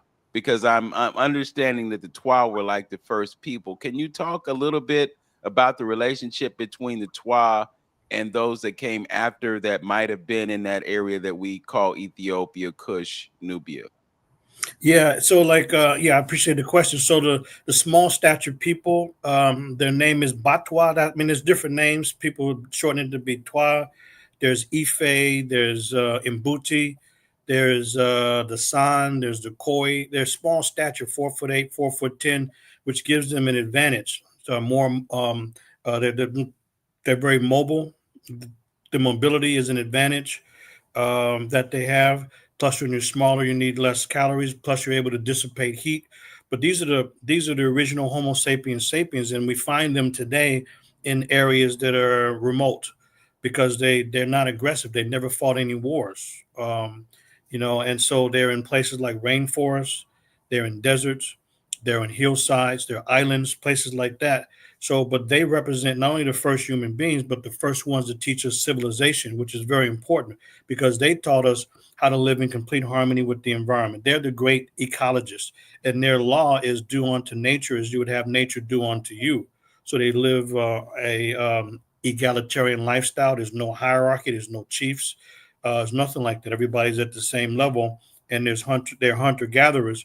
So, but these people, they have their ecological laws dealing with nature and ethical laws. These are the ones that taught us. The civilization has to be redefined. They are the ones that taught us civilized behavior because civilization is when you have peaceful and harmonious relations among people and between people and their environment. And because it deals with the quality of relationships, and these people live in harmony with each other, and as opposed to the way the West tries to give as a definition of civilization, they're talking about things, cities, metallurgy, writing, agriculture. You can have all of that and still be a Jeffrey Dahmer and run around eating people in Milwaukee, or Gary Heidnik, or regular American culture, just dining on death. Movies to show kill 'em up movies. What? And you're dining on this? So there's nothing civilized about that. But if we look at the small stature people, they represent human origins is about 250,000 years ago, flesh, blood, and bone human beings. And so in the Ethiopian Kenyan area around there, Ethiopia, in the capital of Addis Ababa, they have the National Museum. They have the remains of Salam and so-called Lucy. And Lucy, the name in the national language of Amharic is called Dinknish. And Dinknish means original or exceptional. That's their name for Lucy. But I was telling my group just a month ago that while they have the National Museum and they have Dinknish or so-called Lucy and Salam and I doubt to, keep in mind that Lucy is not a Homo sapiens sapiens, not a flesh, blood, and bone human being. This is a so-called pre-human, and so yeah. Before we and so when we were going through, I said, you see, they present her as pretty much a monkey.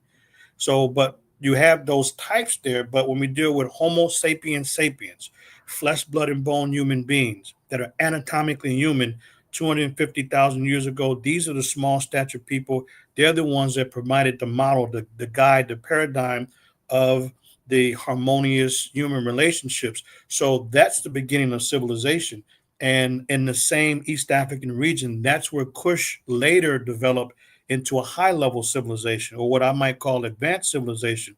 But Kush is not the first so-called civilization. It's the first advanced civilization where they take those harmonious relationships and then they added the high level development in architecture and math and medicine and writing. But it's a foundation that of harmony and balance that even the later Greeks commented on. They like Homer, the first writer in Europe. He's always, and all of the Greeks always talk positively about the people of Kush, or the people that they called Ethiopian. They called them the blameless Ethiopians or the honorable Ethiopians, and they're blameless in matters of conduct. So in the same East African region where you have the human origins of the small stature people, the Batwa, the Ife, the Mbuti, all of those groups, the Baka, the Aka, is that you have high level development in those in the same general area, and but it's building on that foundation of true civilization. Nobody can call, honestly, Greek and Roman civilizations. I call them cultures, because what's civilized about basing the economy on slavery? What's civilized about basing the economy on the exploitation of women and prostitution and other craziness? Civilized about that. Yeah, and then there was an educator that I know that's gone with me to Ethiopia and Kemet. She went with her job to Rome earlier this year. I say, make sure. I gave her some places to go, including the Colosseum. I said, you have to see that level of savagery, to have an actual spectator sport, to see it's a blood sport, to see, just to see people bludgeon and kill each other. And what surprised me about the Colosseum, the main one in Rome, I thought it was a big floor. No, this is a big arena where everybody can watch and dine on death. But the area where people were battling with them against themselves and animals is very, very small. That's right. That's like the only thing that really surprised me. There's not much movement that could be made in that small area where these gladiator battles actually took place. But how in the hell can that be civilized when it's about nothing but human debauchery and low level and just crimes being meted out against defenseless animals and the bullfighting and so forth. So, but that's a far contrast to the Africans who set the stage and set the tone and set the base of what civilized conduct is really about. So that's what we have to get to if we're going to move forward. Yeah, I have to interject this because it's just so relevant. Because that Coliseum is represented today by the football stadiums across this country. It's the same thing, folks. It's the same thing. It's harvesting energy. It's you viewing that death, except back in the day, there may have been swords and other things. You know, now they have football helmets, but just think about how violent that game is and how we really, really, we're into it. And then they had these counter narratives like, you know, I saw something online the other day. They said the greatest of all time, and they were talking about Tom Brady. I'm like, how can you bring up Tom Brady when Jim Brown is acknowledged as the greatest of all time? You know, but again, it's about controlling the narrative. But to go back to the TWA, because I'm really interested in this, and Brother Hamptonio, I want to thank you personally for bringing brothers like Manu Ampim into my life. Because now I can talk to the real experts. I'm mindful of conversations about the TWA being connected to China, those who built the Great Wall of China. I'm thinking about the so-called leprechauns in Ireland and a possible connection between the TWA and those folks. Can you shed any light on the possibility that those TWA are connected to either of those situations? Yeah, I don't have any direct information on either, but as a researcher, excuse me, but as a researcher, here's the lens. The lens is that if those connections exist, there has to be documentation of direct or indirect contact. Because I know that sometimes we've argued, I say we, but people have argued African influence in different places. And I've always said that's a nice research thesis. Now go out and prove it.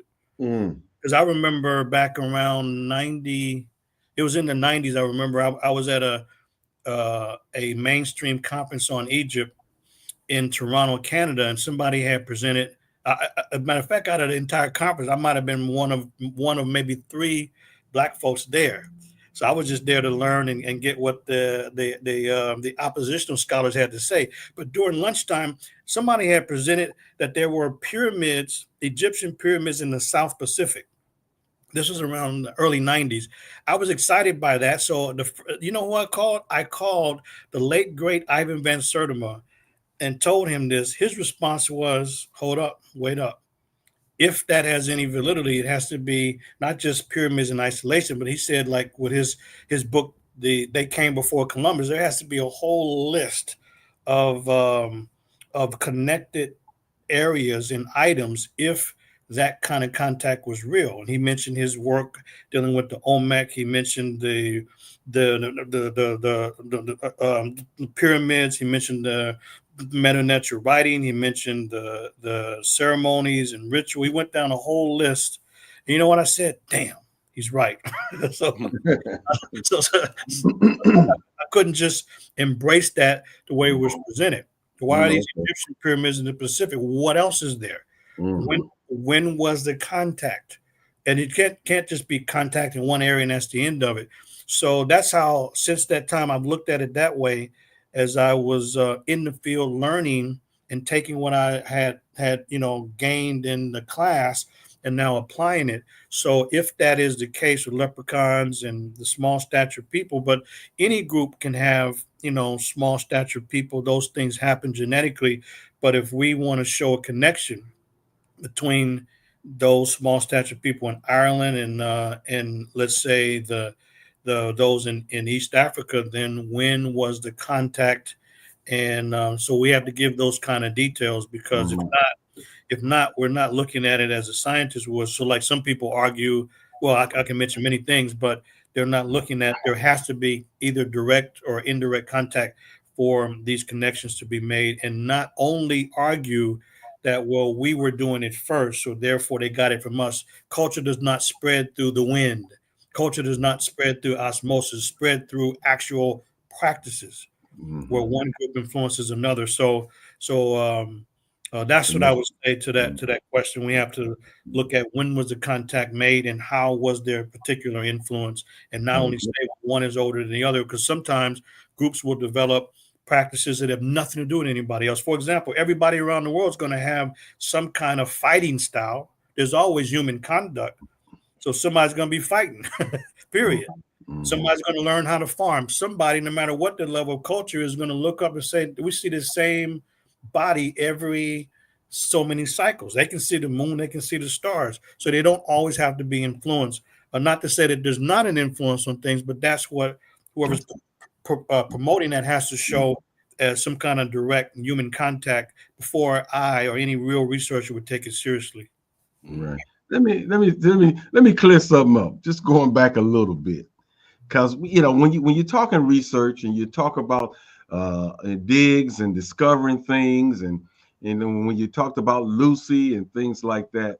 See, right now, in order to control the people, and I think they've done a good jobs in dealing with spirituality and religion, and actually, controlling folks and getting folks to think a certain way.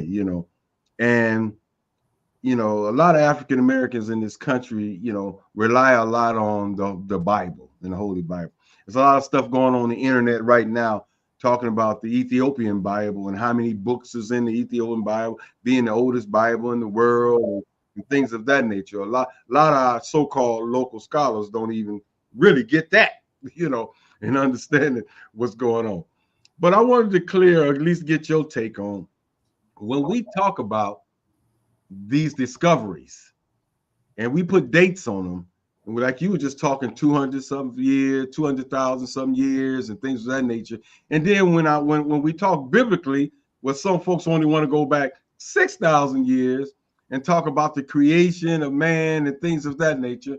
I mean, what's your take on that? I mean, let's because when you start doing research, they talk about civilizations rising and falling. They talk about millions of years, and our good brother Wayne B. Chandler, I was listening to interview he was doing with our good brother Browder, and they talked about nuclear waste and things being found in Africa, and they was trying to date that stuff a couple of million years ago or something, way back. And I looked at he took you to the article that talked about how they written about it, I think 1980 or something, that in essence they can't verify how this type of material got there, and they want to date it way back. So anyway, about this situation being older than what it is. So when you go back and talk about human existence, Homo sapiens sapiens 200, 300,000 years ago, and the church giving us uh, the creation story 6,000 years ago. 6,000. I mean, come on, let's, where we at with this here? You know, what's your thoughts on that take there? And Yeah, what reason? And maybe it may be a political reason on why they want to stick with the 6,000 years. yeah. The 6,000 is really outdated. It's as outdated as the Ten Commandments movie with Yul Brynner and all those people. And so it doesn't make any sense. So I think with theologians, it's a contradiction. And the informed theologians, they know that. They know that the time frame doesn't fit, but they go along with most of the biblical story, because what else are they going to do? But that doesn't really make any chronological sense, because clearly they would have to deny reason, deny scientific dating, which is pretty objective. I mean, there's leeway here and there, but I worked on a NASA sponsored project when I was in grad school at Morgan State University. And this NASA sponsored project was to look at the ancient climate, the ancient climate patterns in Africa. So this was in the 80s, but I can actually see, you can see with the satellite imagery and radar. So when the satellites would go up, you would see, and the shuttles would go up, you have this clear photographs of, because they use the ground penetrating radar, and you can actually see the landmass and any kind of, let's say, the extinct river systems underneath the soil. So it's very detailed stuff you can see, as well as the very solid dating methods. There's different dating methods, like there's carbon dating, because all of the objects have carbon in them, and the carbon deteriorates and erodes at a constant, steady, predictable rate. So you can come up with pretty good time estimates through carbon dating. There's potassium argon. There's tree ring dating. Trees are very sensitive. If you look at the rings, it gives you a pretty good idea of when things happen, wet periods, dry or arid periods.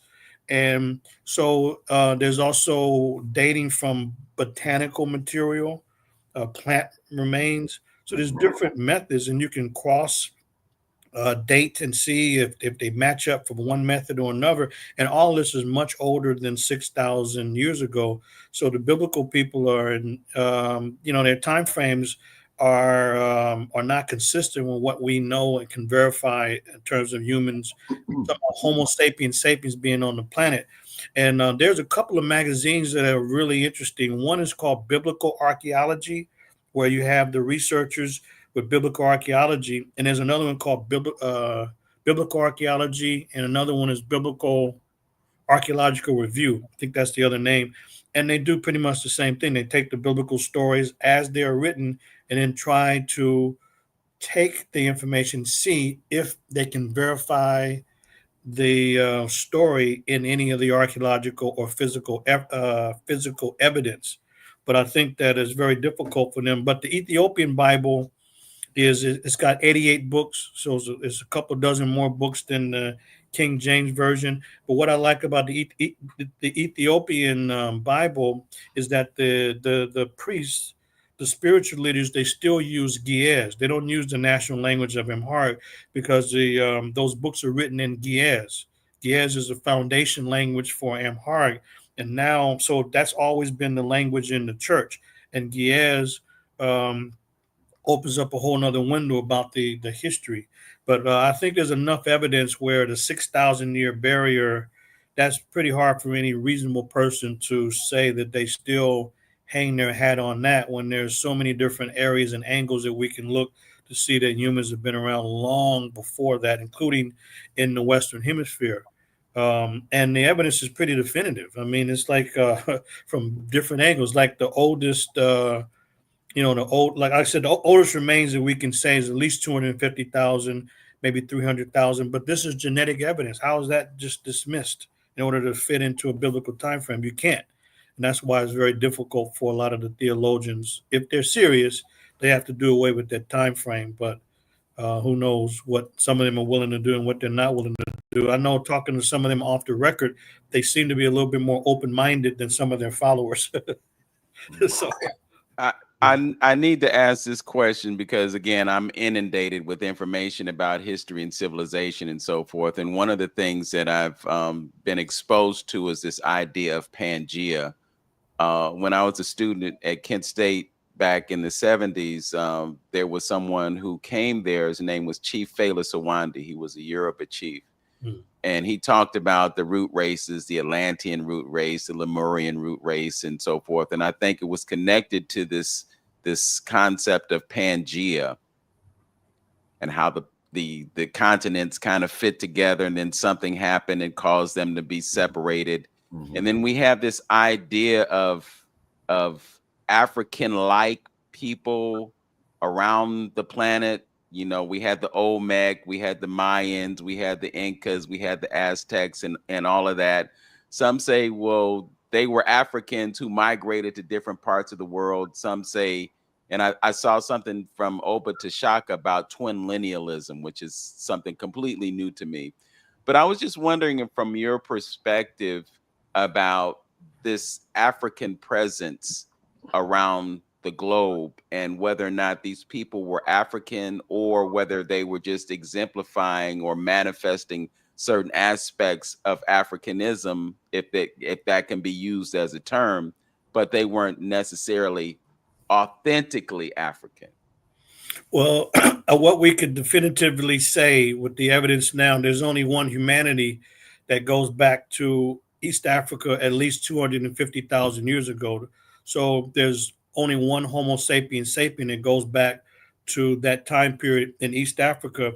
And eventually they began to migrate out of Africa and populate Europe. So they went into Europe during the Warm Glacial period, and which is this is the Ice Age. The Warm Glacial period lasted from about 70 to 80 million years ago to about 10,000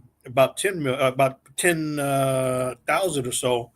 But when the ice really began to melt, I'm sorry, so 70, I meant to say 70 to 80,000 years ago to about 10,000 years ago. But the ice age only existed in the northern hemisphere. Southern hemisphere, there was no ice age.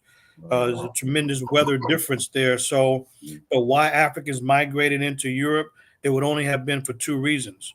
One, because of the weather change, or the moving of the food supply. People don't just leave in mass numbers just to see other parts of the world. There's always concrete reasons.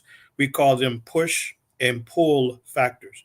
They're pushed out of their homeland because of something negative happening, and they're pulled to the new location because of opportunity, whether it's food or whatever it may be. So Africans went into Europe, and we call it, they differentiated.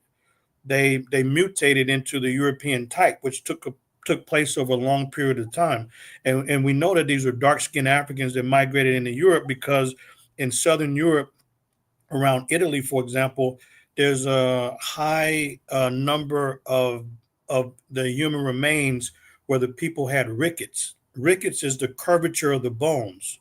So a lot of people are silly in our community. Oh, yeah, look how cute the baby is with bow legs. Excuse me, don't you know that's a deformity? What do you mean cute? So when you have bow legs, knock-kneed, pigeon toes, it's because the bones didn't grow straight because of a lack of vitamin D, which comes from the sun. So our melanin is a natural protection from the sun, so we can absorb the ultraviolet rays of the sun, and the melanin is able to absorb it and to use the ultraviolet rays to produce vitamin D. But it regulates it. It regulates it whereby we have a lot of sun, that's why we have the melanin. But in Europe, there's very little sun during the warm glacial period. And with the little sun that is coming in, then we have melanin blocking a lot of the ultraviolet rays for the sun. So there was a lack of vitamin D. And that's why the curvature or rickets, high incidence of rickets in Europe. But this is the same humanity. Africans that went into Europe and they differentiated into a different racial type over around a 20,000 year period. So we don't see the first European type, the physical type where the beautiful curly hair becomes a long straight hair. That's out of natural selection, either adapt or die. That's the law of nature, either adapt or die. Mm-hmm. So the long hair develops for warmth, the long thin hair out of warmth. The dark skin color becomes lighter in order to be able to let in as much sun as possible. The wide African nose, we can breathe in the air, that becomes thinner and straighter in order to warm the cool air before it gets into our nasal system. Anybody's been, well, you all are in the East. I tell people in the West, have you all been to the snow? And a lot of them say, I've never been. Well, go to the snow and try to take a big old breath. It will not happen. You will burn your nasal cavity. You're trying to breathe like that. But your nose is part of the automatic respiratory system, so that we're breathing in the right amount of air. And that long, thin nose is to bring in the air, to warm the cool air before it gets into the nasal system, because this is an automatic system. And these changes take place automatically, because if we had to remember to breathe, we would have died a long time ago. So it's automatic, but our nose, our whole system has, in Africa, it was an advantage. The small stature, an advantage. The beautiful curly hair, an advantage. We didn't have to worry about, like we may have our hats on today, but they don't need that. We don't need sunscreen. We don't need any of that. But these features in Africa advantage, but they're disadvantage in a cold environment with the lack of sun. But the differentiation was necessary, so either adapt or die. Darwin would call it natural selection, that you have to adapt to the environment. Humanity is very adaptable going into Europe, very adaptable going into Asia. In Asia, the is lighter skin, not white, but it's kind of a yellow skin, but not everybody.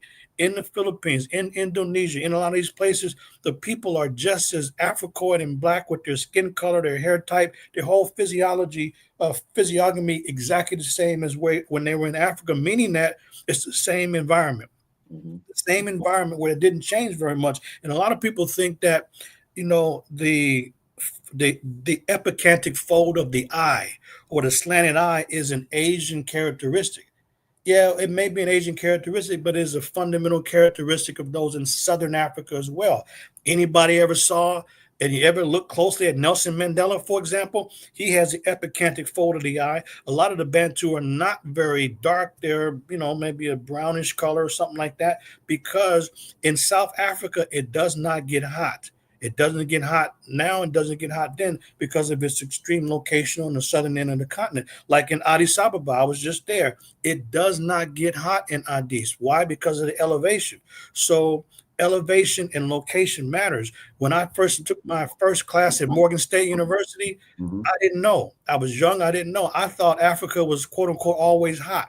The first week I learned that didn't make any sense whatsoever. So from that first day in grad school, when I took the introduction to Africans or the geography of Africa class, I changed. I recognized that there are places that don't get hot because they're away from the equator and the elevation, things like that. But the bottom line is that Africans' physical appearance did not change everywhere. It changed in Europe because of the extreme weather difference. It changed in many parts of Asia, but not everywhere.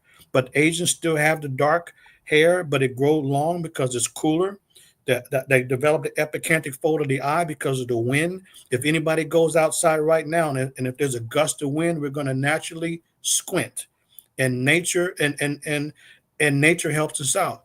The body is very wise, and it's not just every species.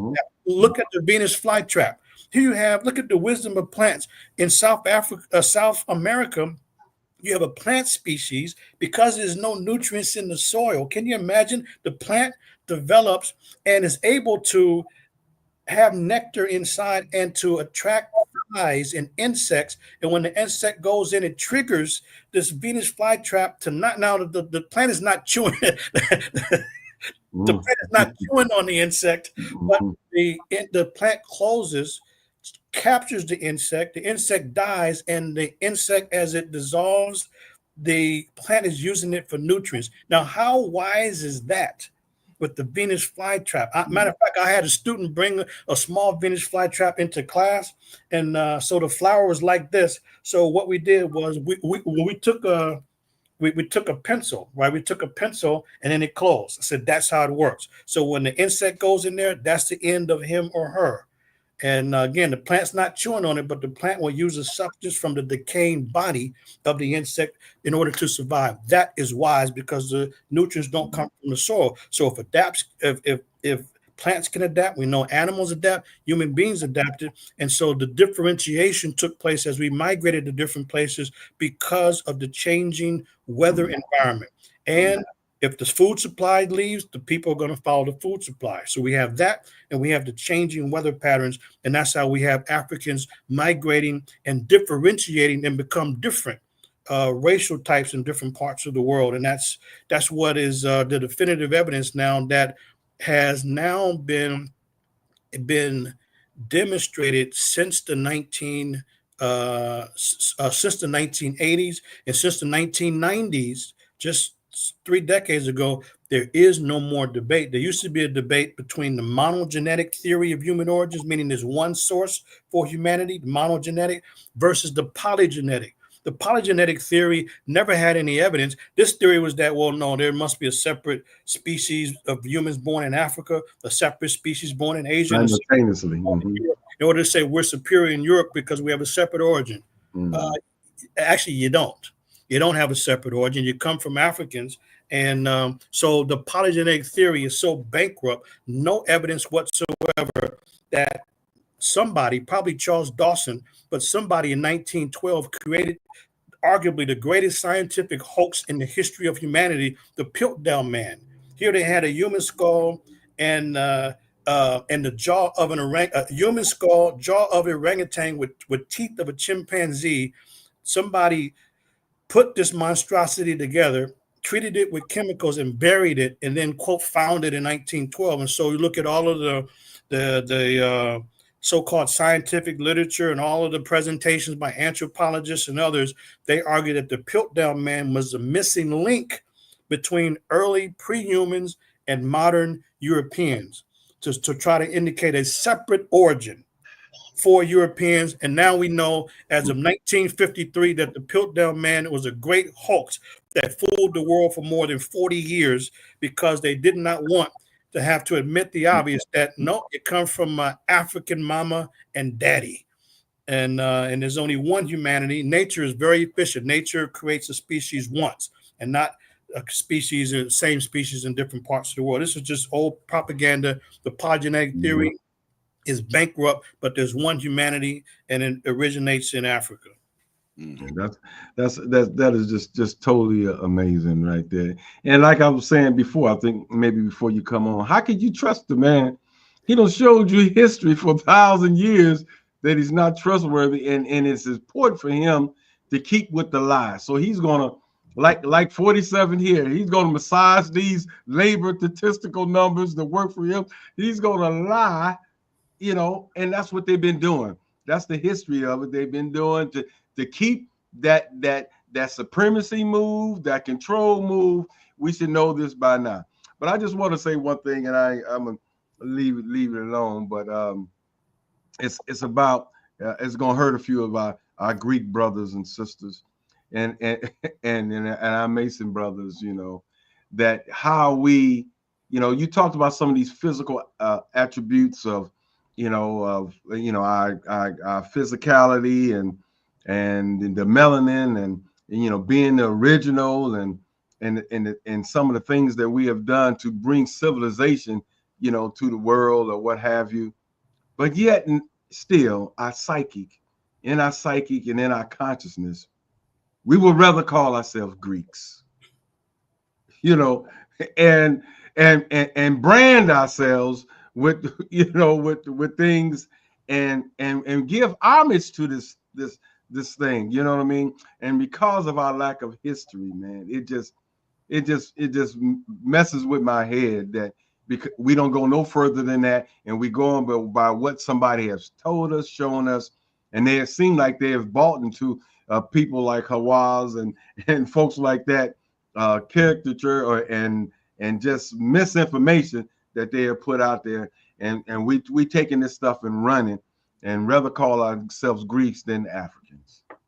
Very much. If I can, thanks for that. If I can add just one thing about what you mentioned, Brother Vince, about Pangea, is some people think that because they're not looking at the timeline, they think Africans migrated to different places because all of the continents were together.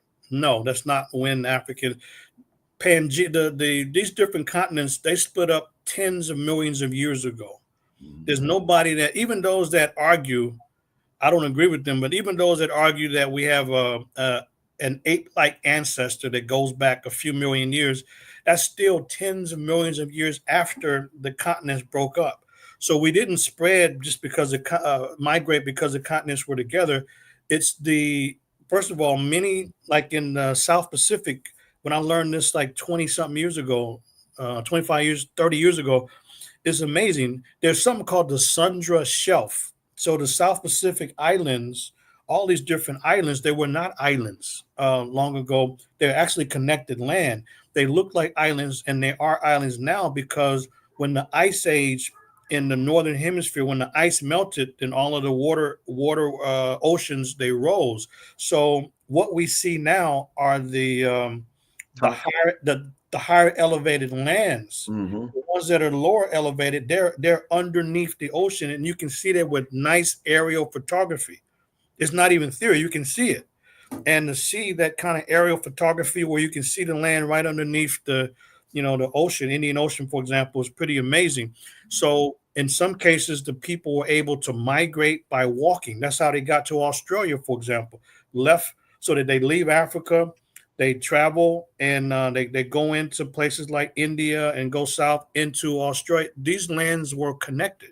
This is not debatable because you can see the connection with nice aerial photography.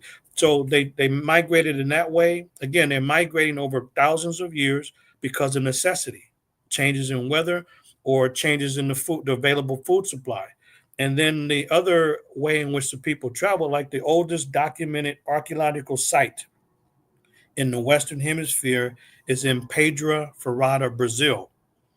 So it's in Brazil, in the northeast part of Brazil, and 56,000-year-old archaeological site, which is definitive because of the rock paintings, because of the artifacts, and because of the hearths or fireplaces that have been found at Pedra Ferrada. So 56,000-year-old site. So so that's the first evidence of people in the Americas or the Western Hemisphere. So the only way they could have got there is not through the north of the Bering Strait because the ice was impenetrable. The ice had not opened up in the north; it hadn't melted. So researchers all agree that the only way which they could have got to South America was from Australia or Melanesia by watercraft, by boat. The problem is that the people, the Westerners, most of the Western scholars, they take the position of an isolationist theory, meaning that people were isolated, they couldn't travel anywhere, nothing they can do about it. That's ridiculous. The waters, the oceans and seas have never been a barrier to travel. They've always been a facilitator of travel. And people always made watercrafts. So even in Hawaiian islands or Polynesia, people don't go from island to island by swimming. they use watercraft. They've always used watercraft. But this is why I always tell the students and others to be careful with the word modern, because modern is a loaded term to not just mean current, but the way people use modern, meaning that is better. This is why people, I'm so surprised that way back then. What do you mean way back then? People had better knowledge than we do in certain areas, but they certainly were ingenious. Humanity has survived because of its ingenuity, its ability to adapt. So to think that people could not use watercrafts, even the most simple watercrafts, to travel from one place to another is foolishness that comes from the Western mindset, is that, back then, as if people, quote, back then was somehow less than. No, they were not. It's great knowledge. And not only that, it's ignorant. The way the Westerners present everything is that from like the west coast of Africa, if any boats or watercrafts are too far off the west coast of Africa, you don't have a choice. If your boat stays afloat, if your boat stays intact, you're going to come to the Americas, period. Either to the Caribbean or Brazil, which is the easternmost country in South America. And this is what Lindemann was able to demonstrate. This is what Thor Heyerdahl was able to demonstrate. And about, when was this? I would say about 20 years ago, close to 20 years ago, there were 5 African fishermen who were too far off of the coast and accidentally got caught in the currents and came to the Americas. The craft stayed intact, and there were 3 of them that ended up surviving off the coast of Brazil. And this was totally unplanned. They just got too far off of the coast. But we already know this, that if the watercraft stays intact, you're going to come to the Western Hemisphere because of the strong currents and the wind. So it's amazing how the public generally has been told that this is not possible back then. What do you mean back then? They had knowledge back then, just like we have certain knowledge now. You don't have to have a sophisticated craft. You don't have to have a motor or even a specific sail. You're going to come this way because there is a such thing as currents and there's a such thing as wind. And so this is how most of the travel would have taken place, either walking by land or by watercraft. And this is what explains the migrations to different parts of the world. And the continents had long separated before this took place. Makes sense. You know, what you've shared with us demonstrates to me clearly that there's a need to do research. There's a need to check the references and to be thorough before you just put stuff out there. Because what happens is people get a hold of the wrong information, and then things get distorted and we never really get a true picture of the past. But I want to thank you for sharing today. You've cleared up a few things for me, and I hope that the audience got something out of our conversation today. I wanted to open up another can of worms, but we don't have time. But we're going to have you back so we can talk about something that was invoked in one of our last conversations, and that is African Heritage Month versus Black History Month. Brother Hamptonio is very well connected with our dear brother, Dr. Craig Woodson, and I know that you all engaged in some conversation after that last conversation that we had. So I want to be able to bring an update, and hopefully we'll get some traction about that. Black History Month is near and dear to me because I was a Kent State University student, and it was my brothers and sisters who invoked the whole idea of extending it from a week to a month. Our dear brother Silas Ashley, and I think he may have been on the call with us, but Yes. somebody said, why don't we just take the whole damn month? And then, as a result of that, but just the idea that Carter G. Woodson was really so into research about Africa and the relevance of that to us, I think it's really something that needs to be talked about, resurrected, and perhaps we can gain some momentum on creating this whole idea that we're not just limiting ourselves to our 400-year history in America, but our global existence and our global relationship. So with that, I'd like to thank you again for joining us today. You have a great book about the history, and we want to give a shout out to that. So you want to mention that before we conclude? Yeah, so my book is a history of African civilizations. It's what I use at Contra Costa College for my African civilizations class, and my ongoing field work is going to go into the next edition. Well, I'll expand it because where it is now, I've just fitted it into a 16-week semester, so I had to keep it, for my purposes, relatively small. But I'm going to expand with all of the field work that I'm doing and will continue to do.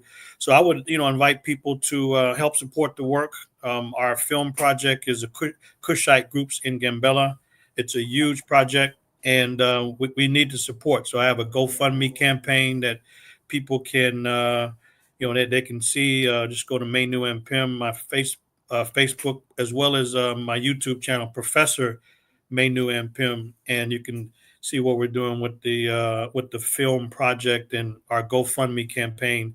And the book is certainly part of the field work we've done in before, but it's going to be expanded along with producing and making available the film, which we're going to have out in some months. Months. A few months, we're going to have the film ready. Yeah, well, we're looking forward to seeing that documentary, and who knows where it will go. In an ideal world, it would be on Amazon Prime and Netflix and all those other places. But the thing about it, landing on those platforms, it gets lost because there are just so many choices. I've had that experience. You go to Amazon Prime and you see all these possibilities. How can you decide what to watch when you have so many choices? But we got to do what we got to do, and we have to create these films so that we can set the record straight. So thanks for what you do. I'm going to do what I can to include links to the things that you just mentioned so that when people view this video, they'll be able to take advantage of those things and get right to the heart of where they need to be in order to support your work. So again, thank you for what you do. And as always, thanks for joining us on 360 Info Network. Any final words, Brother Hamptonio? Yes, I would just say again, this broadcast is a testament of telling Black folks the need for us to arm ourselves with good information and historical information, because there is a plan, globally to cut out the light for truth in reference to who we are and what we are. So it's important at this time for us to cut off some of the entertainment that we are so engaged in and understand this time frame that we're in right now, because we need to know this information. And I think this information is going to be the ones, the thing that help take us through this new age that we're going in right now. So it's important for you to know this and see the assault that is taking place globally right now against African and African American people. So it's important. All right. I'd like to shout out the African Thinking Channel. I'm sure it's somebody that you know, Brother Manu. Yeah, yes. and Tavares Adams, who has also been along with us on the broadcast, to the African Thinking Channel. And Tavares, please subscribe to our channels. We'll get a notification to know that you did that. But we know that it was important enough for you to be here to witness what we've got from the great scholar that's sitting before us right now. So again, thank you for joining us. And as always, know yourself, love yourself, be yourself. Make today your absolute best day, everyone. Peace. Peace. Thanks again, Manu. Peace. Yes. Peace.